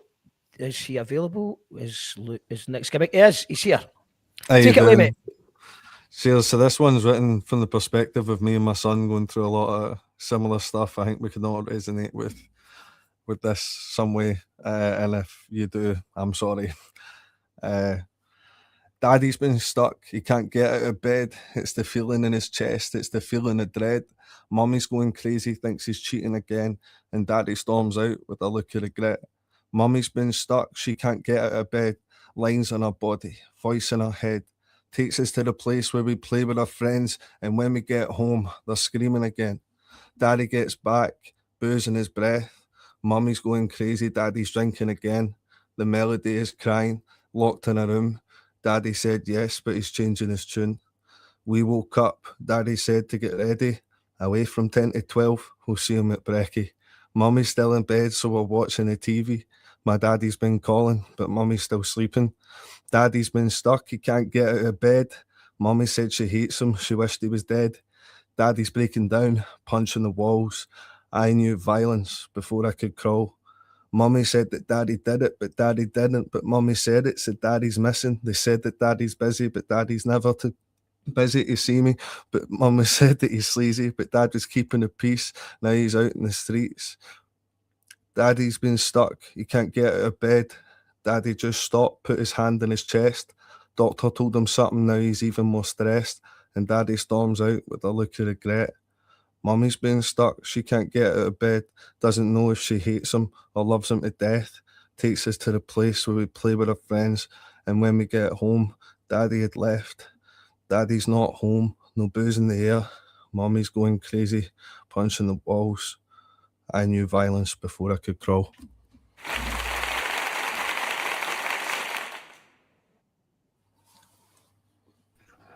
Wow, man. Aye. It's especially from the child's perspective, like all these things, it's like we don't realise, even in any level, what you have to like try and imagine how they're portraying it from their sort of limited knowledge of the world, and trying to, all these complex issues are going on, and when they're not protected from that, and just see it happening, and it's free. If you take the time to reflect on that, it's just really sad. Yeah, I feel it, man. I feel it. Yeah, at 9.2 for that one. Thanks, mate. 9.2. Jim Monaghan, what you got to say about it? Yeah, I really enjoyed that. It was a rapper coming on and doing something that actually was proper poetry. I liked the repetition of it. I liked the perspective of it as well. So, 7. That was a 7 as well, I think. Yeah. Thanks. I'm sorry to keep giving them the same one. It's a high quality tonight. It's really high quality. Was that a cat that just walked by your screen? That was Rosa. Yeah, that was Rosa. Right, okay. Sorry, she's a beautiful lady. She's Russian blue. Cool. I was just making sure it wasn't a flashback. Yeah, you go. There's one here as well. Look at the cats. It says the cats are taking over the poetry slam. Where's Sammy? Where's Majiko? Where's your cat? Majiko was backstage for a wee bit there, but she was like, do you know what? He's still putting me on, I'm away. So she's not come home. She's not been back. She was backstage, but she's off. We'll see if she'll maybe come through for, the big final. Of course, well, we need Magical for the final, of course. Wendy. But it's been lovely to see the cats. Love them. I don't have a cat. I'm sorry. I've got a dog, but he's not in at the moment. So Okay, well, let's just go back to the slam then. That was beautiful. Really, the kind of excavation and expression of sorrow was really very, very moving. And the rhymes were really tight. Although it's a familiar story, it was the way it was executed was very powerful. Yeah, I'd give that an 8. An 8. Sammy. Sorry, the abacus is just warming up here. Okay, no, well, do you know what? Wait, let's just go to the next gimmick for a sec. No, Next- I've got it. You got it? Yeah. So Okay. the next gimmick, that was 1 minute 40. Very powerful poem, magic, and it scored a high 24.2. Thank you all so much. You're legends. That was quite hard to do, so I appreciate you all. Yeah. Thanks, man. Amazing, It was, pal. you Thanks, could lovely. feel it. You could feel it for sure. Well done. What have you got anything coming up that you want to give a plug to? Yeah, I've got the 27th at Audio. It's the last of 2025 for Jay Lee and Jam, the CCTV boys. They're doing that. Oh, nice. I'll be on quite early. There's a crazy lineup for it, and they're really good guys doing really good stuff for the community, by the community, and that's what we love to see in this scene, which is why I was so excited to be doing this tonight with all of you. Amazing stuff. wow. Okay, Cool. well, we might see you back. I've definitely got no idea of what the scores are at the now, but that's why Sammy B's here. If you're just joining us, it's a poetry slam to see who is the best poet in the universe, and that will last for a full year, all the way through to 2026. Where are we at? We are. It's Suzy. It's of course it's Suzy. Suzy Berry, you went away and you got lost. You're back. Yeah, no, I was just had to get something at the car. So I'm not going to introduce this because I pretty much think the poem introduces itself, but it's called "Should" is a 4-letter word. Last year, I realized you're not just looking for work on self-reflection. You're looking for that and a piece on societal rejection, a hard-hitting diatribe on why everyone's out to get you and then some, a few suggestions on why we're all feeling numb. So here's some words on what I think of should and why it makes me feel misunderstood. And then some thoughts, some 2 AM musings on why my life is so damn confusing. Here's some food for thought. Should is a fucking swear word. You're not enough is all we've ever heard. Life shoulds all over you. Keep up now. The Joneses girl wouldn't do that. It's lowbrow. Shoulds are in your shoulders. Expectations turning them into boulders. You should eat healthy. 2 grams of protein to every kilograms of body weight, but the lies come in all stealthy. And every part of you is filled with self-hate. You should earn enough for a mortgage by 40. You'd look better if you were more sporty. You should be busy, never lazy. You shouldn't question Big Brother. Just go along with the flow, follow along with the others. Don't trust anyone, certainly not yourself. Judge everyone, because they're all out for themselves. You said 100 times that you'd quit, but you lit up because reason 101. Sadly, the vape doesn't quite hit, so you light up. Just another one. You make 1,000 promises regarding self-care, set no boundaries, willpower out the window, as if I've ever cared to love myself enough to bake a sourdough. Routines have evaded me. I've never liked a schedule, even though they ground me. My need for chaos is a source of ridicule, so I say I need to cut down on the coffee till somehow it's in front of me. And my wrist gets twisted by my inner demons, and then I'll know I'm just as weak as most other humans. I'm neurospicy without papers, and am I just not adjusting to a sick society? It disturbs me knowing that I have haters. It's one of the reasons why I cling tightly to sobriety. Feel the fear and do it anyway. It's why I play with fire. I try to burn the shame away, but I just burn with desire, lust, craving, the need for validation, someone to tell me I'm good enough, starting out each day with trepidation, putting one foot in front of the other gets rough. I put on the mask, pretend I'm tough, but I'm an armadillo. I'm really shaking like a battered willow. I'm not ready to deal with adult stuff. It's time for beetle bottles, and I hope I wake up not wanting another puff.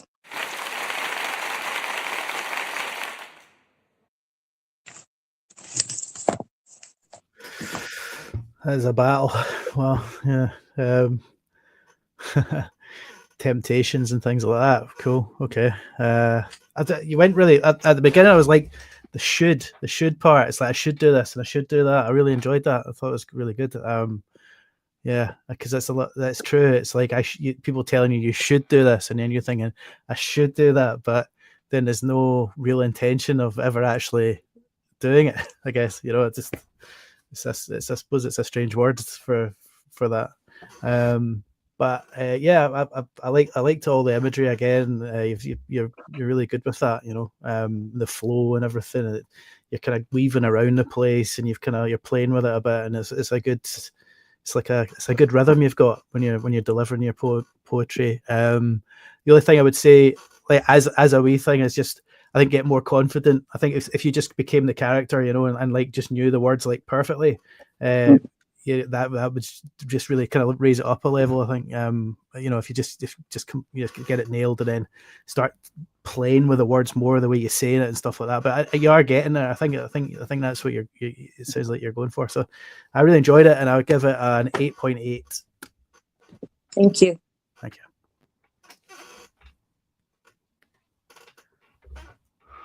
Done, Jim. I've muted you. Start again. Yeah, I really enjoyed that. Really well constructed poem. The way that you sort of started off with the sort of wider subject of the shoulders, the people that tell you should this and should that, and brought it to a punchline as well. They sort of weaved a really good story. So I'd say, yeah, I would give that. I think 7.1. I think because mainly because of the form. It's easy to put words down on a bit of paper. It's less easy to construct that into an actual story with a proper ending. So I enjoyed it. Yeah. 7.1. Let's find out what Wendy's got to say. Oh, sorry, Wendy. I've muted you. Hold on. Start again.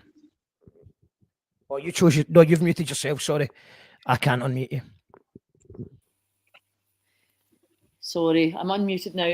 Yeah, I really enjoyed that. I have that sort of dance for the demons myself with all of these the things that we should and shouldn't do.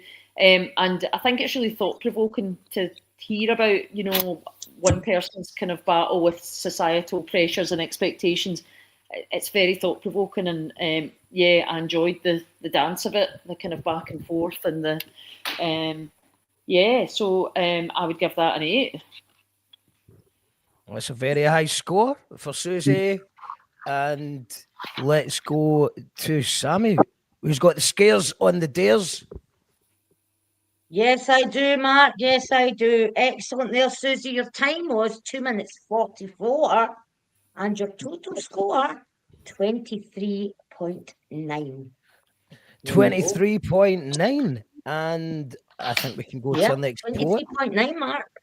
Who is Lynette is back in the house. Hello, Lynette. Hi. So, put ready when you are. Okay, so this is called Powder Cuffs. So I'm sure everybody's heard of the magic white powder snorted on a Saturday night for fun. It's a good straightener, from being an unruly blackout drunk. There's a bonus to those wee lines. A hangover never comes. Whoa, wait a minute here. Who's this guy? He's handsome, funny, and fun. Wait a minute. How wrecked am I? Oh shit. Could this cunt really be the one? Well, little did I know, white powder had cuffs in him so tight. I'd watch over him, feared he would stop breathing every single night. His lifestyle took hold bit by bit, slowly destroying my soul. But intoxicated love, it keeps you blind. And I love him now. I don't want an out. I will stand by his side. The anguish, I lost my sparkle, evaporated my shine. Now I'm just like him, a mooch, borrowing money all the time. Guilty, a filthy half-hearted mother I had become. Catastrophic fucking madness. My life was done. He was a selfish cunt, but he was also the one. Now tight, white powder cuffs. Shamefully, I had succumbed. So naive, so in love, consumed by a funny, lonely man. Never again did I have Saturday night fun. My new normal, my new life with him, was just waiting for a driver, counting down the minutes for the next bag to come. That's it.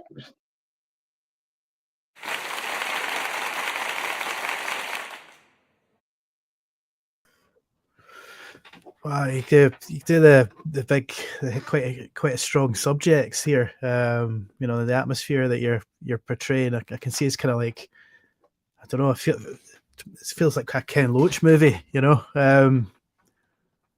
I mean, this story is it's a hard story. You know, absolutely. It's hard to say. I wrote it a good few years ago. I've never said it. Yeah, no, I appreciate it. You know, well, I'm from. Yeah, because we all live in Scotland. We all know people like to get mad with it, and they lose a lot of Sometimes it went too far. Sometimes it goes too far. Yeah, they try to get a bit too mad with it, and for too long, you know, and you see the damage it can cause, and it has done to a lot of people. And it's important again what you're doing with your poetry, because it's not all just about rhyming this and rhyming. It's about telling stories. It's about addressing difficult subject matters that you might not be able to say any other way. You know. So that's I really appreciate it. You know, I'd like to give you a 9 for that. Thank you, man. I appreciate that. I appreciate it. Yeah, that it's a great story. It's the worst fucking drug in the world, and it's overrated, and nobody ever talks about this fucking the other side of it, you know. And yeah, so a really good story, well delivered as well, and and well constructed, good rhymes in there as well. I appreciate that. I appreciate you doing it for us. So a 7, I think. Yeah. Thank you.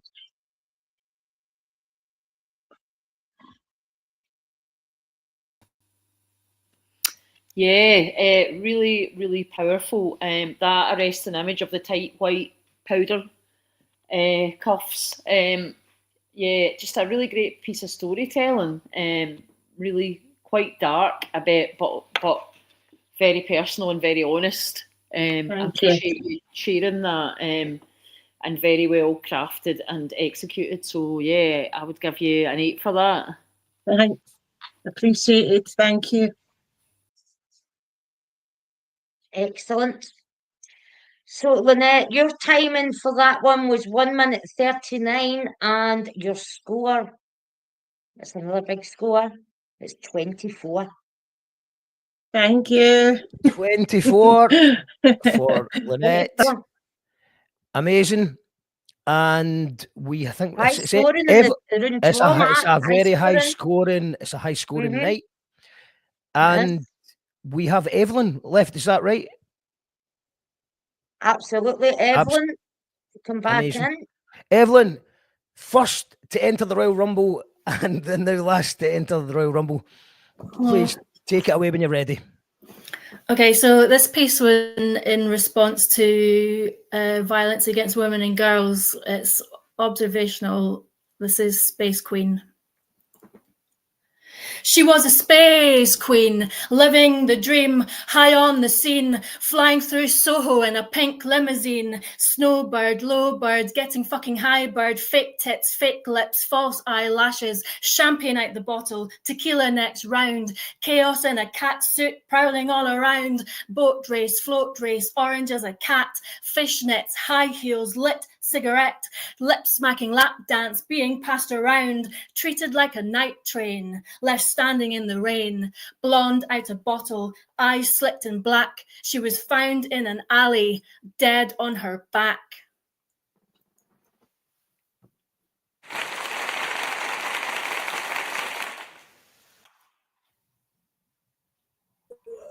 Wow, I wasn't expecting that end there. You know, it was quite. I was just like, imagine it's a sort of electro clash music, just like big stomping beat and just all this, like I don't know, like what do you call it? Sort of the glamour aspect of everything, and the kind of, you know, the prep school boat racing or whatever, like, you know, Oxbridge or whatever it is, you know, kind of style, and just like that, just.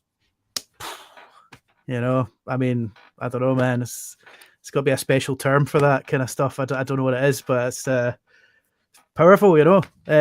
Again, addressing these kind of subjects where, yeah, it's like the flash of that. It's just quite powerful. I'll give that a 9.2. Cheers. Thank you. Thanks. Yeah, it's really good. I mean, that idea that, you know, it doesn't matter how successful or confident somebody looks, no woman is exempt or safe for that sort of male violence. And I think it was a bit short for a slam. I think you need to try and use as much of the minutes as you can, not overly use them, obviously, but it was a sledgehammer. The final punch thing was a bit of a sledgehammer. I'll give that 6.8, I think. 6.8 from Jim. Let's go to Wendy. Yeah, I would give that a 9 because I thought it was really unique, the way that you executed that, because as the audience, you almost made us, I mean, I certainly feel like as a woman, we kind of make those judgments of other women, and we're judging all the way through as you described the women, and then it's like, so we're part of the problem. And I really got that from it. So I think that was really special, really, really powerful, that you cast us in that role. That what you did with the audience with it was great. So yeah, I'd give it a 9. Oh, brilliant. Thanks very much. It's another high score. Sammy, have you got enough abacus for all these numbers? Well, it's just been the end of the 16 Days of Action campaign, Evelyn. I really enjoyed that poem. Enjoyed it as in that at the end, just to, because I'm heavily involved with that, doing here and there. So anyway, well done. Your time was 35 seconds, but as I say, it was like, for me, at the end, absolutely wonderful. And your high score again is 25 for that. Brilliant. Thank you very much. Brilliant. Okay, so I think, right, that's the end of round 2. Only 3 poets can go into the final. So what we're going to do is, while Sammy's got to do some maths here, and we'll just be announcing the 3 poets who will all do one more poem each, and the winner will be going to the Scottish finals at the Panopticon in February the 14th or 15th. I'll just double check that. I'll give you a head. I'll tell you when that is in a minute. But it's the Poetry Slam Championships, and we've had a few winners on this show that have went on and won the Scottish finals. They went to Paris to play in the World Finals. We've had poets that have went to Latin America, Africa. It's a start into something else if somebody wins this tonight. So everybody's been brilliant though. So we're going to find out who the 3 are. But let's go and speak to last year's winner while we're counting it up. We have a special guest joining us. It's all the way from Dundee, the urban Dundee street poet, Mark Richardson. How's it going, mate? How you doing? Good, mate, good. I just want to say, all these poets tonight have been amazing. Really, like, I don't envy the judges. You actually mentioned being a judge, but I didn't really feel like I'd be a good judge because I'm too indecisive when it comes to poetry and that. So I don't envy the judges because everyone's been brilliant. So yeah, good luck to everyone. So it's going to be a really hard call, but yeah, that's it. Well, I've said they've already made their scores. So it's so close. It's really close for a lot of them. So yeah, I don't envy the judges. It's very close. Mark, you won the You Call That Radio's Poetry Slam last year. Tell us what it was like going into the finals at the Panopticon. Well, actually, I wasn't actually that nervous. I've been more nervous at like open mics for some reason. Maybe it was just the big venue and that, and just the vibe of the place. I don't know. I didn't really know many people there, which is maybe a good thing sometimes. So like, I was kind of just on my own. I actually knew the winner. I went Biff, so I went in with him. But other than that, I didn't really know anyone. So it was just like I was a stranger there because it was more like, I think it was more like Glasgow-based poets sort of around there and that sort of most Sentinel belt sort of. So there was one guy for Aberdeen and me for Dundee, and I think the rest were like that sort of West Coast sort of. So yeah, but I think there was 10 poets. What? Slam poem. Because it's a... Sorry about that. What happened there? It was all right. It was a video started playing. Are you on my back? No, right, sorry, okay. Right, okay. Continue, I sorry, think it was my mistake. Right. Yeah, I think there was 10 finally. There was 10 poets in. I think it came about halfway. Overall, everyone does 2 poems and then. So my first poem, my poem about psoriasis, that actually got about the best audience reaction of the night. If it was judged just on that one poem, I could have easily won it. But so my first poem got a really high score. My second poem I think it was a bit hard hitting for some of the judges, didn't I but it was a bit my psychotic neighbour, so maybe I don't know, but it wasn't quite as well received, so that brought the score down. But overall, it was like I was really, even just after the reaction I got from my first poem, I was like buzzing for like weeks after it, and it inspired me to write about another 3 or 4 like performance pieces that I'm still performing. Yeah, because sometimes as a poet you get a bit like stagnant and you sometimes feel like you're performing the same poems at gigs or open mics and that. So now I've got, since that, and it was in February of this year, so since then I've wrote about 4 I think they're good poems for performing there that have really sort of gives a new lease of life. So yeah, because I'm happy if I write 4 or 5 poems a year for performing, so I've got quite a backlog for it. But sometimes it's good just to bring some new ones to the front. But overall, yeah, it was also you've been hosting your Partners in Rhyme night with Rana as well, and that must be good. So yeah. We've got time for a quick poem, Mark, if you would do us the honour of giving us a quick one, and then we'll go back and we'll find out who's in the final. Right. So I'm going to do my poem about cyclists. So this is inspired by like a psychotic cyclist on a shared cycling footpath. He was like lycra clad head to toe. I assume he was like middle class cunt. So he was going about 40 miles an hour, well maybe 20 on the path, like just shouting to everybody to move, just about hit a few people in. He was well like a group of 5 other cyclists. And it's just about cyclists in general, about just how motorists didn't like them. It's tongue in cheek and it obviously draws heavy on stereotypes. So it's just a bit of fun. No, if you're a cyclist though. It's called On Your Bike. I'm going to stand up because I like to be expressional. On your bike. Forget your highway code. We are lords upon these roads. 2 abreast we travel, blocking Arctic loads. Doesn't he use a cycle path because he's a fucking psychopath? Behind him is a tailback for a 1.5 miles. Only these professional types think they have the right to block a main road when there's a cycle lane in sight. As he's such a like a prick because he's parking micro dick. Cunt goes out his way to get an Aberdeen's wick. I didn't even drive, but just to see these types thrive. Never on their own, hunting packs of 45. 17 abreast, mate. You've not even sat a test. On the country road, you're nothing but a pest. You see them in Milan. I've saw them on the Autobahn. Spain, Belgium, Greece, and the Isle of fucking Man.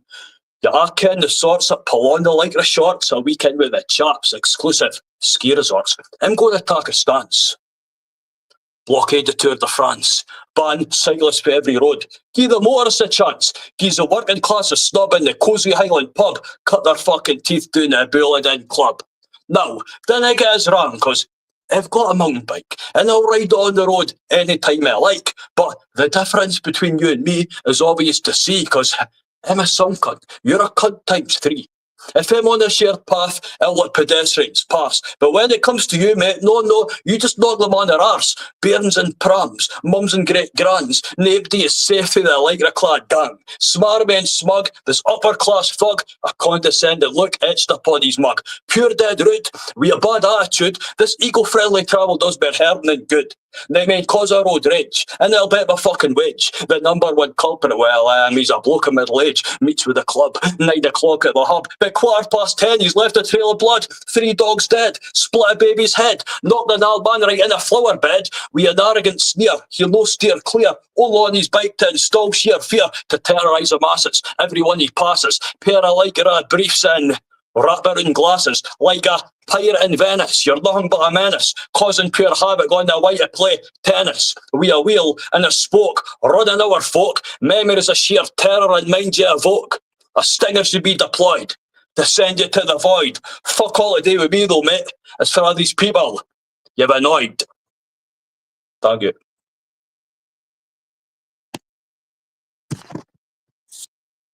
Brilliant stuff. Brilliant stuff. Brilliant stuff. Mark, the champion, last year's champion. Yeah, so happy to pass title over to the next champion. Well, it doesn't matter if you're happy, mate. You've got to pass the title on. Exactly. Yeah, I'm going to hang on to. Yeah, so I'm. You get to choose whether to be happy or not. But you've been the best poet in the universe for him. And I've got a few of my mates. A few of my mates are actually performing in this, so I know I know three of them really well. So I'm happy for anyone to win it. So may the best poet win. All the best.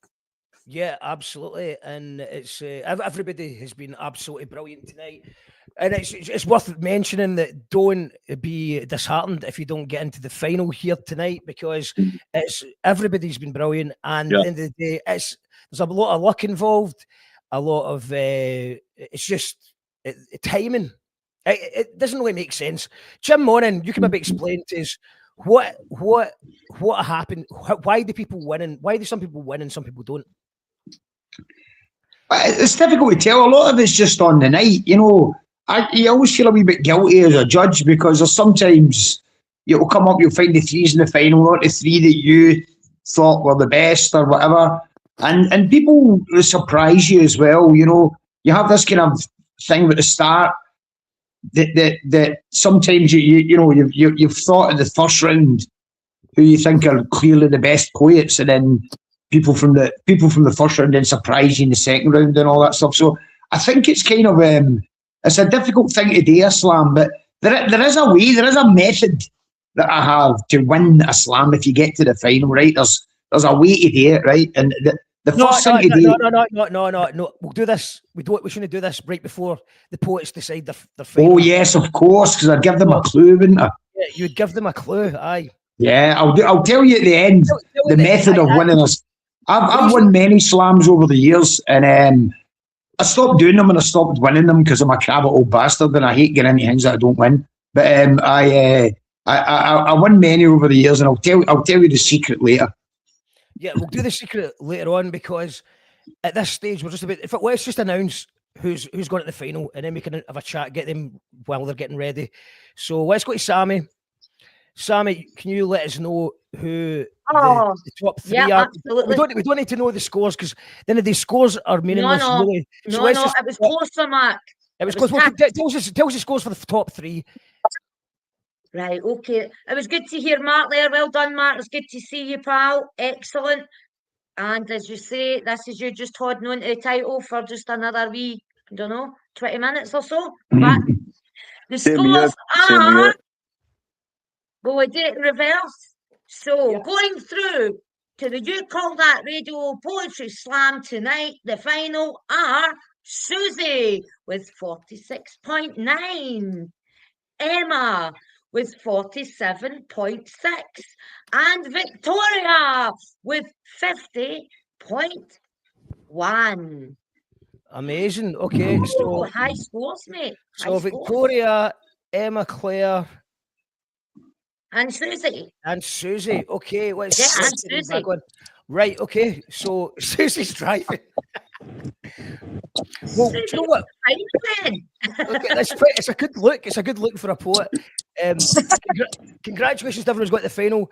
We'll spin the wheel to make it fair. We're going to spin the wheel again. And well done, everybody, Mark, because they were absolutely brilliant, and it was high scores, and it was a close one. Yeah, You know what I mean? and Wendy, where's Wendy? Is Wendy here? Yes, Wendy. What advice would you give to anybody who didn't get through the finals, just so that they're not going away feeling sad or disappointed? I would say do not try and change your voice. In fact, lean into your own voice more. Don't think that you have to write a more slam-worthy poem. You don't. You just have to keep doing what you're doing and doing it well, and don't be disheartened because of all the reasons we know about slams. It can just be your luck on the night. Absolutely. Okay, so we are going to have a little break just in case any of the judges need a pee. So we're going to go to another Poetry Slam Scottish champion. This is Hamish McDonald. He performed this live at our Friction Burn Supper, I think in 2023 or 2022, I can't remember. But we're going to watch this, and we'll be back in 2 minutes for our 3 finalists to see the best poet in the universe. He's in the fish pan. Oh, geez, I had up fill it for your dish, man. And an Arbro smoky, and a couple of flukies. Oh, 2 bits of lemon sole and a bit of mackerel. But I don't like the way that big cod seed's looking at me. So, Mr. Fishman, how much is that, my man? That's £23.45, mate. There you go. £23.45, Fishman. You're ripping the pish, Fishman. That works out at £3.35 a fucking Fishman. Fishman. The Fishman's furious. He's turning blue in the face. He says, do you think it's me that sets the fucking prices? I says, we take some back, mate. He says, get to fuck, mate. I've handled all your fish and I've wrapped them up, fud. I goes, you bastard. It's daylight robbery. He grabs a conger, he only starts to clobber me. He hits me a wallop. I land in the scallops. And I don't like the way that big cod's he's looking at me. The Fishman's mental. He's a fucking psycho. He blinds me in the eyes with Ruscaline. He gets me on the deck. He hits me with a hake and slaps me in the coupon with a turbot, a pickled herring, a slimy sea bream, assaulted with a salted ling by a sick psychotic sociopath. Free pitting weem, I'm lying on the deck, he doesn't give a fuck, he gets into his van and drives away. I'm lying there pulverised, I'm totally traumatised, and I'm wobbling like a great big jellyfish. I'm walking down the road, psychotic episode, everywhere I look I'm seeing fish, fish, fish, fish, fish, fish, fish. I see pedestrians, they're aquafabians, and my hands and feet are turning into flukies. I see a polis, he sees an octopus, and there's a bunch of fucking lobsters in the bookies. I'm having nightmares, I'm having fright scares, I'm being haunted by a great big wide-eyed cod, an ugly pollock, an evil monkfish, a slap in the balls and a heat but for a halibut. I'm growing scales and gills, I'm on prescription pills, and they've locked me in a psychiatric unit. I'm ichthyophobic, they've diagnosed it. That means I fear a fish, and my battering for the Fishman has exposed it. I've had a breakdown, complete neurosis. Now they're trying to find a way to cure my fish psychosis. They're giving me treatment, they're giving me counselling to find a way to live with my condition. I'm making progress, reduced anxiety, and I'm weaning my way off my medication. I'm back in the community. It's an opportunity to live my life without the fear of fish. I'm walking down the road. I see a vehicle. It looks familiar. Here comes the Fishman. He's in the fish van. Fuck this, I'm going vegan. That's Hamish McDonald from the Friction Burn Supper. Hamish McDonald with the famous fish van poem. And yeah, I'll put it on the screen. We have no adverts, no sponsors, no funding. Not that we'd get any adverts or sponsors or funding anyway with the amount of F-bombs we have had tonight. But thanks to the patrons to support the show. It wouldn't be possible without them at patreon.com/YouCallThatRadio. Thank you to everyone for their support this year. The reason that we didn't let Jim give his secrets is because we could have did it at the start, Jim. We could have done it at the start, right? The reason I didn't want to do it now is because we've got a final now, and I've only ever won one slam in my life, and after about 10 fails, and it was because I did a poem called "I Have Never Won a Slam," and it was also working class versus middle class. and I was in the final, so I was going to win anyway. So, but when Was I went, I a judge? Was I a judge that night? I don't know what it was. I can't remember, but it was nice and sleazy. I think if I remember rightly. It was sleazy or broadcast or something like that way, innit? It definitely was, yeah. And so I won that one, and I feel like I kind of won that just because. I mean, I won it with my Musselburgh accent as a muscle relaxing poem in the final. So it wasn't very serious, but I got that one's overrated, you know. so I got into the final. By you. I was in the Scottish finals, and there was somebody on before me, and they made me change my tactic. And I changed my tactic, and I think I lost as a result. He did a funny one, so I tried to do a serious one because I didn't want to be on after it. So I feel like our duty as hosts and judges is not to put people off their game plan. Stick to the game plan you've got, because you regret not. I think you regret changing it at the last minute rather than doing anything fancy. Yeah, definitely.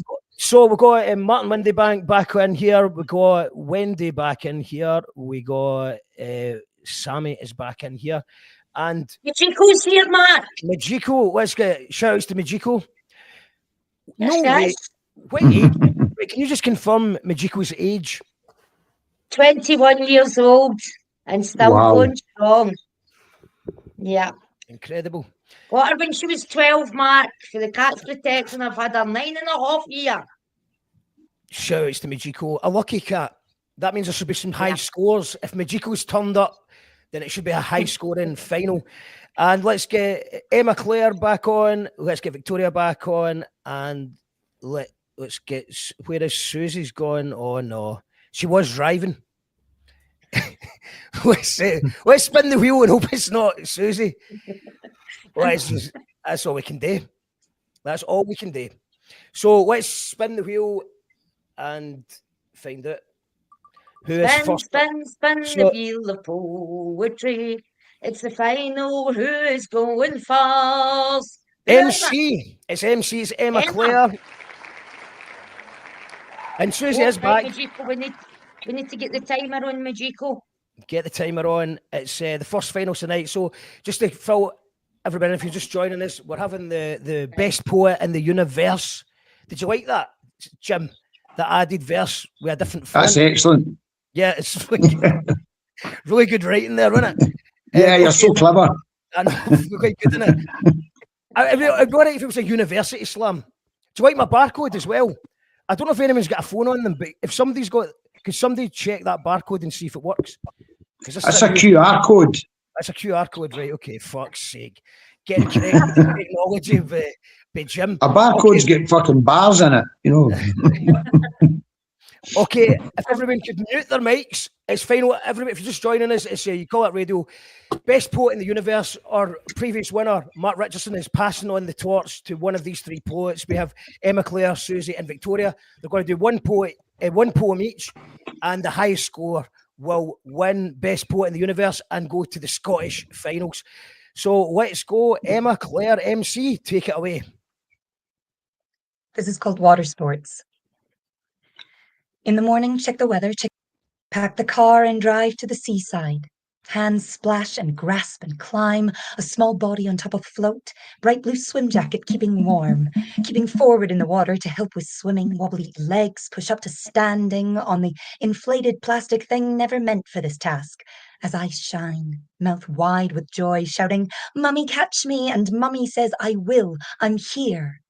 Further over, feet splash and kick and climb, a small frame on top of board, fluorescent orange life jacket keeping warm, keeping safe in the water to help with paddling, eager arms guiding oars from one side to the other, inefficient and streaming water all over as eyes laugh, mouth wide with excitement, shouting, "Daddy, watch me!" And Daddy says, "I will, I'm here."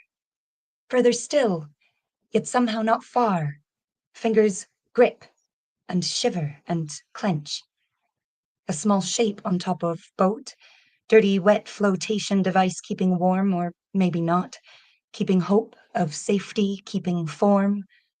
Arms and legs held tight and close, stomach empty, body willing the shore to be near, willing life to ever be more than waves and sky and fear, as eyes stare, mouth shut with pain, shouting, or maybe not.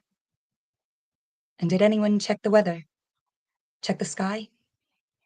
Is a mummy or a daddy or an uncle or a neighbor nearby, or were they left behind? Tucking a child into a boat with nothing but hope and the conviction that surviving that journey across the sea was somehow more likely than staying in their current reality.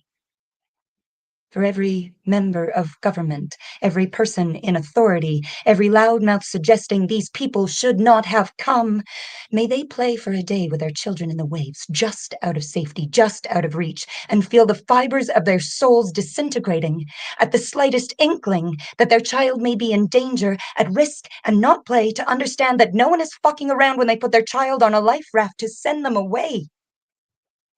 That the shore they aim for holds more than the chance to scam a system.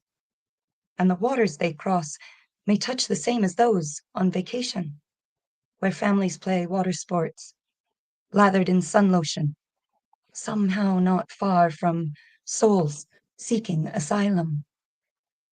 Families folded with sandy feet and hair and blankets, small clumps packed into cars. Cozy love, keeping warm, keeping full in the belly and the heart and the memory, alongside the tired sighs and evening waves, as heads turn, mouths wide with indifference to the sounds of children and women and men calling, "Someone, help us," praying for anyone to say, "I will. I'm here." Thank you.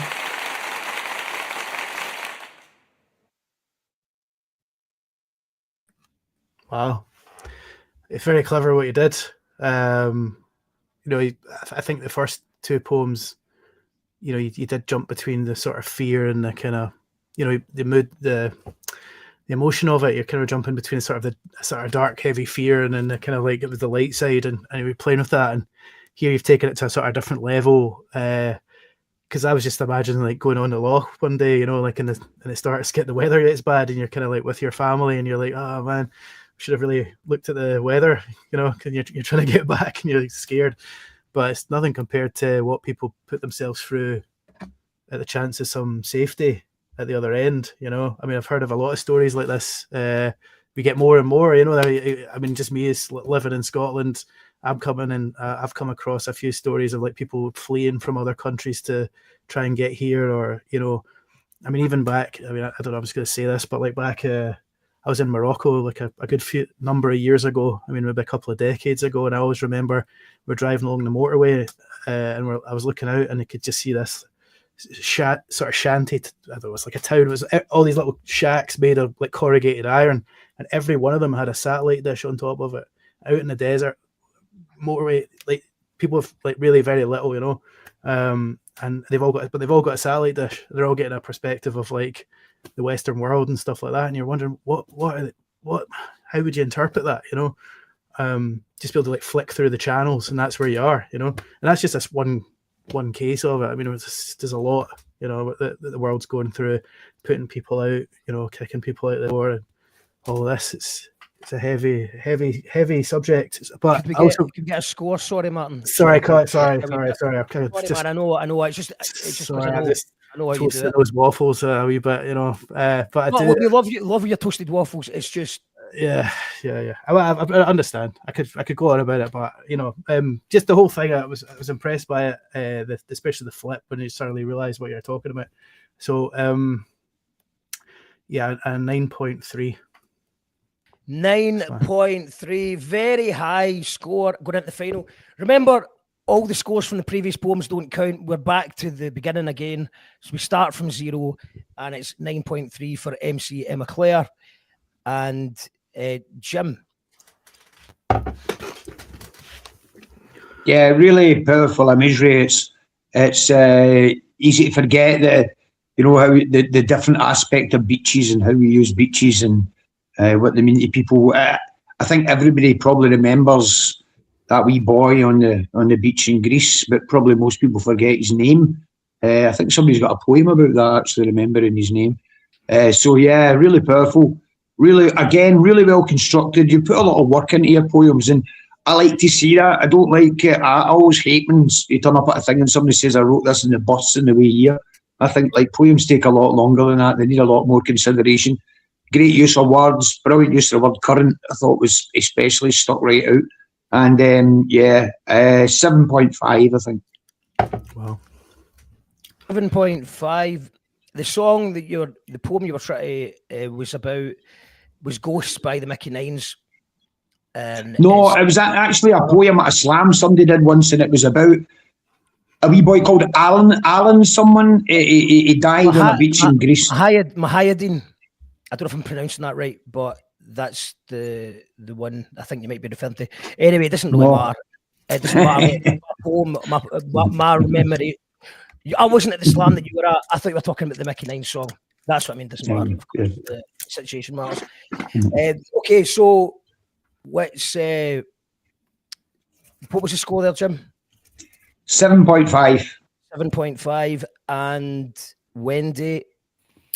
Yeah, that was a very impressive poem. I just expected it to be a kind of personal story, and then it kind of opened out into just making us think about asylum seekers and migrants and the perils of making those journeys, and it kind of makes you think about being a middle class parent trying to look after your child in the sea, but actually for people that the dangers are so much greater of just not even maybe surviving the journey across the sea and across different nations and borders.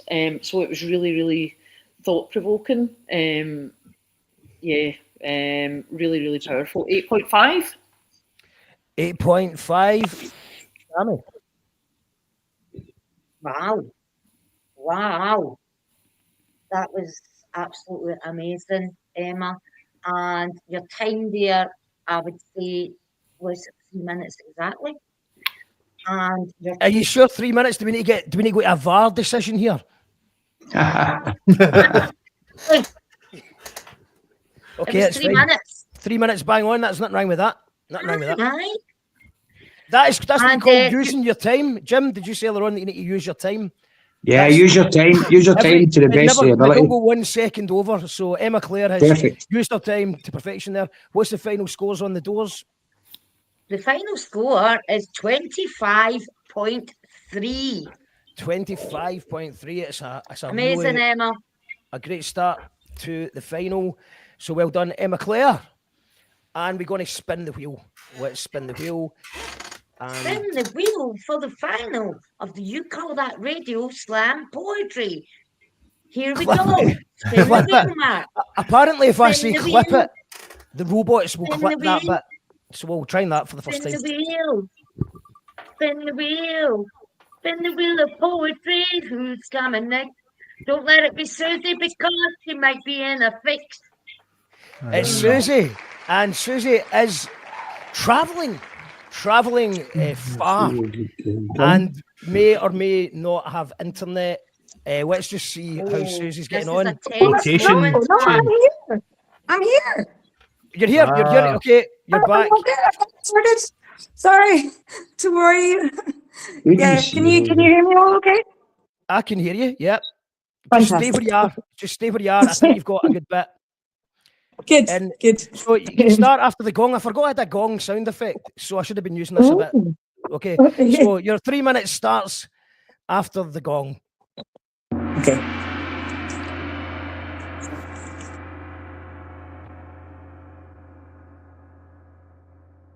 So this poem is called What is Happiness? Have you seen my soul? It's been missing for a while now. I think I saw it last at the 3/4 point of the Captain Morgan boss. Or maybe I lost it around my 75th lover. Perhaps it's been missing even longer. Was it when I gave up the hope of ever being a mother? Was it when lying around smoking seemed inconsequential? Was it when I chose to write down or shove down my fears instead of talking about them? It gets cold sometimes, knowing it's not so easy to talk to my higher self or my inner child anymore. There's something blocking me from opening the Bootsudan door. There's a heck of a lot of answers I don't have answers. A heck of a lot of questions I don't have answers to. This little question really isn't anything new. But what is happiness anyway? And what can it be compared to? Is it the ability to tell passers-by, the sense to laugh at a funny guy, to shrug off a rough guffaw, to wake up each morning thinking, I get to live another day on this planet, and not, why do I have to live another day? Damn it. To stop comparing yourself to me and Mr. Jones, because we all want to be big stars, but we got different reasons for that. Everyone wants to pass as cats. Nobody really knows where it's at. Is it when the laughs and the smiles outweigh the sadness, when your insides stop feeling like they're being eaten? Is it when peace resides where once there was madness, when you stop feeling the universe wants you beaten?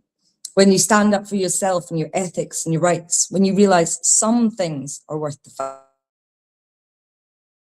End of the darkening night, and your soul rises blazing a light, and Kundalini rises, ready to take flight. Yet with this rush comes a balance, and knowing that these feelings are going a merry path towards tides free flowing, that sadness arrives like an unexpected house guest, whom if welcomed, acknowledged, and respected, will impart wisdom and lessons to grow to your best.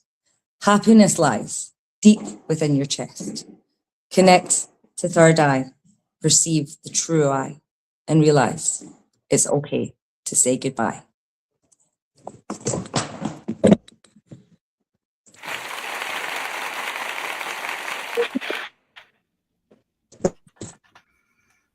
Wow, that was at first I was kind of worried it was because it was it was sad, you know, and I was like, is it going to just keep going? This, but then you had it was like about saying goodbye to your sadness. Mm. Yeah, it was really beautiful. So yeah, that was great. And again, the flow and your words and everything like that, you know, you've got a really good way to write poetry. And I think it's like for me, that's like more like what I don't know, in a sense of what poetry is, like a flow, and it's like a kind of like dancing words and things like this. So I really enjoyed it. Thanks very much. It's obviously something that we can all relate to, you know. That's kind of like the big emotions and all the sort of trials and tribulations we have with those. But as for a score, because the score would be 9.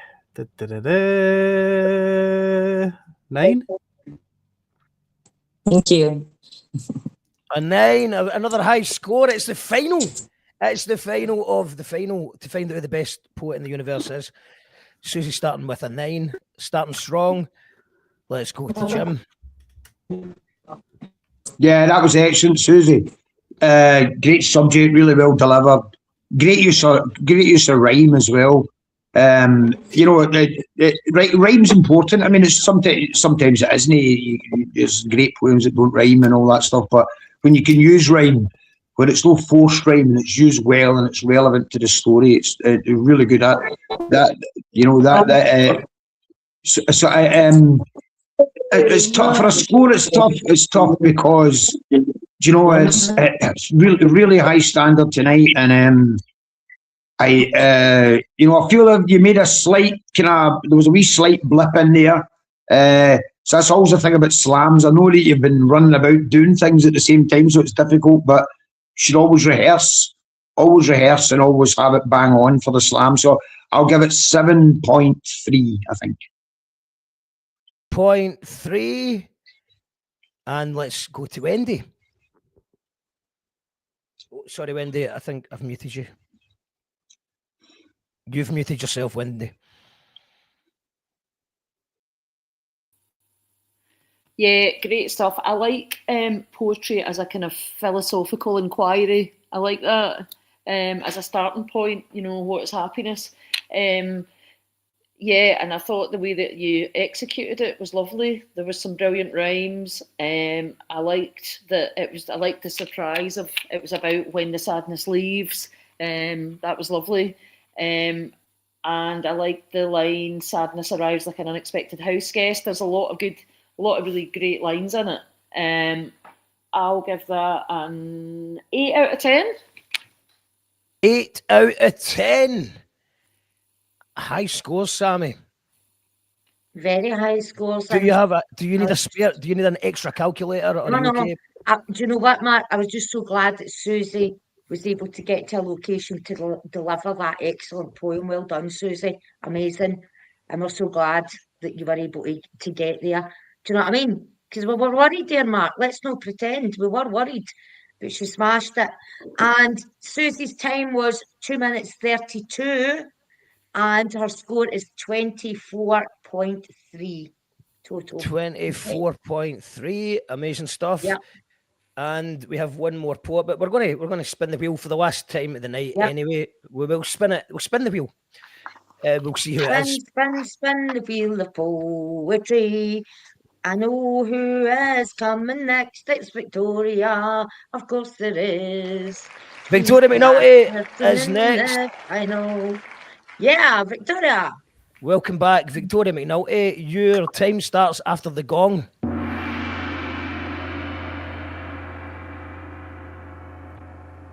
Dead Clydeside. There stands two sun-baked magpies on a suspension bridge somewhere between Govan and a ferryman. Legend has it he patrols these waters in orange overalls with a face overhauled by the bones of some body that he's dredged out of the wharf. The wave dance a murky irreverence, flotsam genuflecting on the riverbank. You see, great vessels were built here. They carried slaves for the Congo, tea stolen for Sri Lanka and China, and in later years the unions flushed a Leninist dread. The alienated stormed the cloisters, the working class died with men like them. And now this lonely ship sails, oars splashing a paddle as the penthouses stone this ostentatious gleam to attention.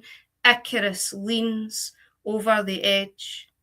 He imagines his torso smashing on the silver foamscape below, and he remembers how he doesn't even have 2 pennies for that crossing. Thank you.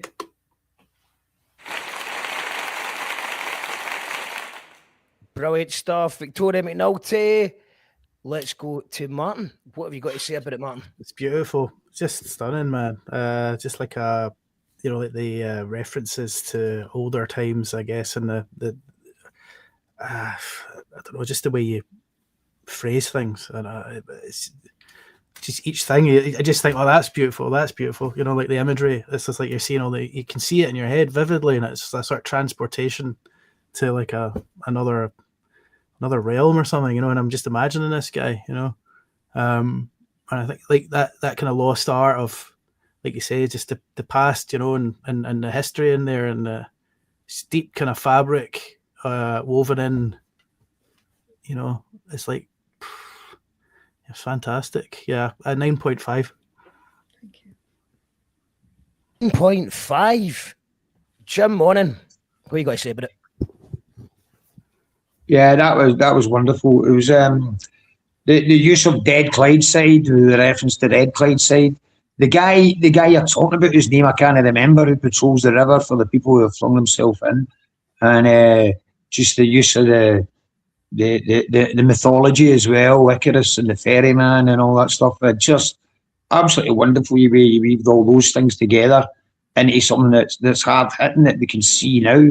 And yeah, that's wonderful. Great top poetry. 8. An 8 from Jim Monaghan. Unheard of stuff going. Incredible scenes here. Wendy, would you like to tell us what you thought? Amazing impact. Just the weaving together of everything. Thinking about the Clydeside and the ferryman and the shipbuilding and the slavery, but also the way that you unpick it and the way that you unpick some of the mythology and weave it all together. And just your unique voice, I think, Victoria, has to be celebrated. There's nobody like you. I think you've just got such a unique voice and spirit. and power. So yeah, 9 out of 10. Thank you. A 9 out of 10. So Sammy, could you just give us a what we'll do is we're just going to, in fact, you might as well just tell us the scores, I suppose. We'll just do the final, we'll just announce it. Okay. Amazing, Victoria. Amazing. Okay. Wonderful. So let's just we have let's get everybody on the screen. Get everybody in. Get What an amazing final, Mark. What an amazing night, by the way, for your works night out, pal. I'll tell you. This is my Christmas works night out. I live in the middle of nowhere with no pals, so this is my night out. So thank you for everyone for coming to my Christmas works night out. I appreciate you. All the poets, everyone tuned in. It's not about me though. It's not about me. Been a wonderful night out, Mark. Thanks very much for inviting me to keep the scores and the times. And I think every day has been amazing. And as usual, the quality was off the scale, man. And with the scores just in, Majiko, she says, I'm all day the scores. So Suzy got 24.3. Emma. Hold on. I missed. Suzy.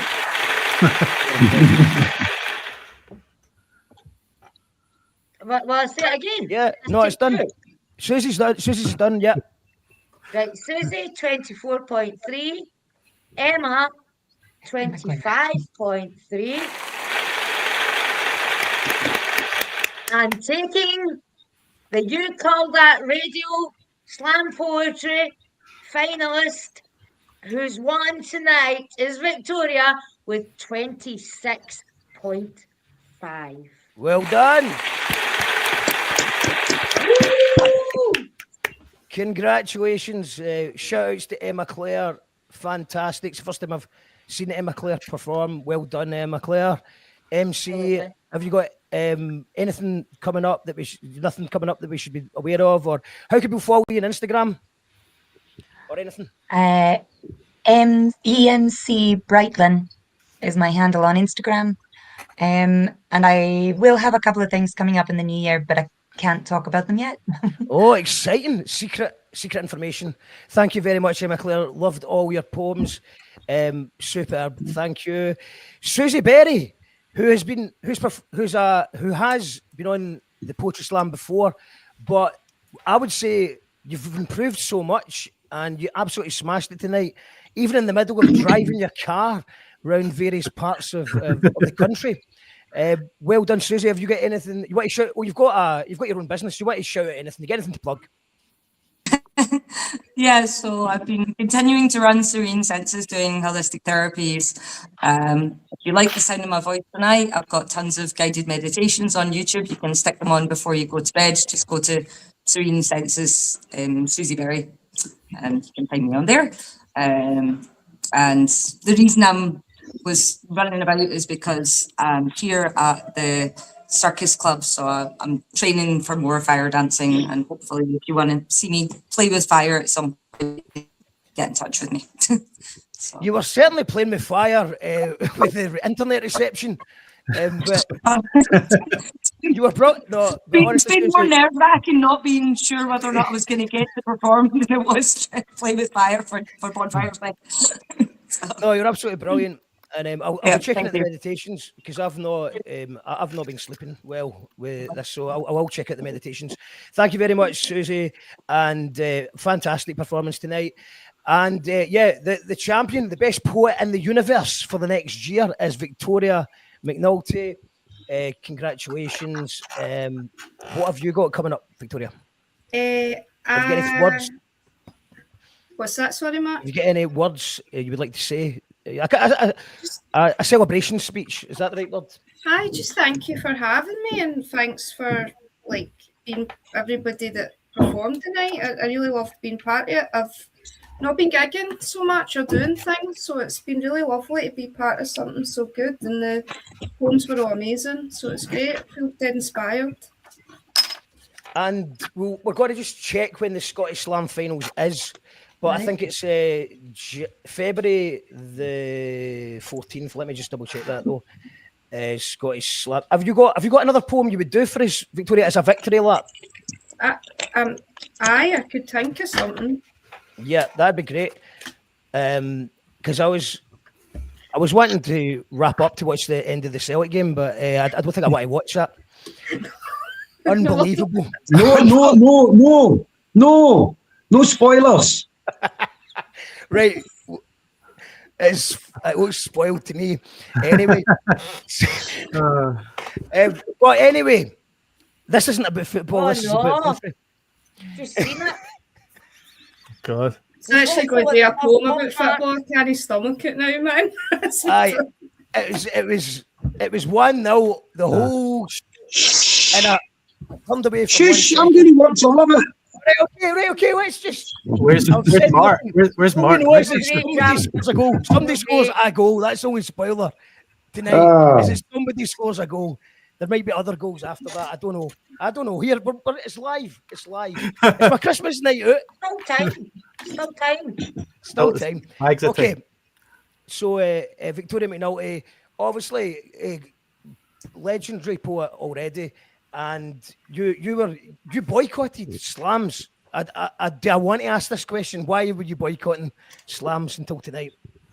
Because it just pure stressed me out, and I was like, I just was kind of sick of them, and then because this was online, I thought I'd maybe like to try that again. I've not done a slam in like 7 years or something, 8 years. Yeah. So, well, it was brilliant to have you on the show, and you were incredible, and it was great to hear. I've not heard any of those poems before, so it was a treat for us all. So yeah, if you want to do a victory lap and give us one more poem, I don't think you can make the Fiction Burn supper, unfortunately, because we actually did speak about that before. But yeah, for anyone who is free on the 31st of January, Fiction Burn's 15th year anniversary. Can I ask whether it's fiction or friction burns? Yeah, the special theme of this year is the Mandela effect. Oh wow! Right. Man. Yeah. You need to wait and find out. But it's also it's my book launch as well. I've just got a book, by the way. So Mandela effect, yeah, for sure. Aye. So yeah, well, it's two albums. I'll tell you why. This one, because it's to Scott. It says to Scott, thank you. It's the last one, and the guy wasn't called Scott. So I'm now. This is my book. It's called, and it says to Scott in it. So unless you're called Scott, then you can buy a book off me tonight. If you're called Scott, or if you'd like to own one, Sammy, if you want to buy one and have it says Scott on it, then we could work it out. But yeah, it's sold out. I need to get more for the publisher, so I've got none left. But I'm going to launch it properly. Well done. Yeah. Anyway, it's not all about me. It's tonight belongs to Victoria McNulty, the best poet in the universe, from now until December 2026. And you will be going to the Scottish finals, I hope. I will, aye. Yeah, you're going. I know. Didn't have to leave the house, and you're going to the Panopticon. I'll just going to double check the date while you're doing this poem, and we'll announce that at the end of your poem. But well done, Victoria. Take it away. Thank you. How to punch. R.I.P. to the Leatham Hill Golf Course. Mud-stuck trainers slunk a wire-cut hole. A burn ribboned with white puckered balls, Dublin as a Sparrow's Bath. I think of you in 501s. You had more cans and clubs. Your life was just Pink Floyd and nae dreams, free labour on youth training schemes. A waster, a Thatcher Wayne. More like a diamond in the rough of some Glasgow Corporation golf course, because nobody told you how to punch. Loved and sun-kissed, sitting with your pals in that endless city of culture summer. A city that was faltered with old queues and shipyards shuttered, want sales and motorways that choked her dry, so I now know why. In that leaf-veined yellow light of the Leatham hillside, you chose to swing your club the other way and hide. Brilliant stuff, Victoria McNulty. Round of applause. Wow. I'm trying to. Oh yeah, you do the noise, thanks. Because I've not got the noise because I'm. Oh, yeah. Amazing. Amazing, yeah. Well, what a night it's been, eh? That was some judging. That's me and Mr. Motivator. Oh, With no context. Me dressed in a bin bag with Mr. Motivator with no context. Clip it. I don't know if that works. Let's see if this works. It's still not working. Right. We can confirm it's the Saturday, the 14th of February. So it's at the Panopticon. And I'm just going to put the flyer up on the screen. The Scottish finals. Because obviously, there you go. So it's 1:30 in the afternoon. It's we'll see which winners of the poetry slams across Scotland during the past year compete for the champions title at the whole Britannia. You like that, Victoria? The Britannia Panopticon Music Hall in the Trongate. So yes, that is the 14th of February, 1:30. There is still tickets available if anyone would like to witness the slam poetry in real life. And it's a brilliant event. The poetry final is always high quality. It's get a ticket if you can. It's always an amazing event. How do other people get into it? Like the other contestants? They don't. It's just one. It's just Victoria. She's the best in the universe. It's up an award. It's an award ceremony more of anything. No, it's all the there's other poetry slams are available. Oh, yeah? We're not all on YouTube. Some of them go in the real world. So yeah, all the poetry slam winners in Scotland go to the final in the Panopticon, and then the winner of that goes to Paris to compete in the world finals. And then, I mean, Gordon Powrie, Jim, you might be able to, or Wendy, you might know what is going on with Gordon Powrie. He just seems to be in Africa, or like he's just traveling like South America and stuff. No idea, but good on him. Yeah, because he won it here, and then he went to the finals in Paris, and then he's all over the shop now. And Angie Strachan got to go to represent Europe. She represented Scotland at the World Series in Paris, and then represented Europe at the World Finals in Togo in Africa. And then I think Gordon went to Africa, and I think he also went. He was at Panama, I think, as well. He went to Mexico, actually. He went to Mexico. Yeah. Wow. So, Gordon is the only person ever to represent Scotland at both poetry and rugby. There you go.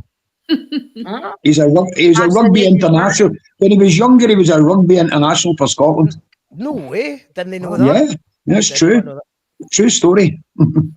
So, just to wrap it up, Victoria, so you've not been gigging that much, but have you been working on stuff? Is there anything else apart from the Scottish finals that you're going to in February? Is there anything else people can check out? Your Substack, for example, or anything like that? Yeah, I've got a Substack. I've been just writing a wee bit. I'm also comparing the Federation of Writers Tinsel Tales, or one of the compares of it tomorrow. So that's like a full day of poetry. It starts at 1 o'clock in the Goma. So I'll be attending that. But yeah, I'm getting back into things, to be honest. It's taking my time. No worries. And the Substack, I'd recommend. And I thought you did a really good piece on the Primal Scream thing, because I was about to do a response to the Primal Scream thing, and then I read your thing and it gave me pause for thought. So it's always a good sign that you're writing something. Jigsaw Tiger says, late to the party, but lovely to hear Victoria at the end. Looking forward to the replay. Stuart, Scottish ticket for the Scottish finals. Epi Mew says, I missed the first round. So I'm looking forward to replaying the slam myself. And congratulations from all over. And amazing stuff from you all. First time with this stuff, so I appreciate it. Shout outs to the Next Gimmick. He did great. And he's sort of does his hip hop stuff, but he's also got some kind of cross between indie rock and hip hop. He's been sort of sharing some previews of. It sounds really interesting. So thank you to all the poets tonight. Everyone was absolutely amazing. And yeah, thank you to the Patreons to support the show at patreon.com/YouCallThatRadio. Congratulations once again to the best poet in the universe, Victoria McNulty. So wear that out before next year. Well deserved. Yeah. Thank you. All that some stunning words there. Really beautiful. Well deserved. It was a very close final. Brilliant stuff. Good luck in the Scottish finals, and You Call That Radio will be back. I don't know when, but thank you for tuning in. Bye. Cheery.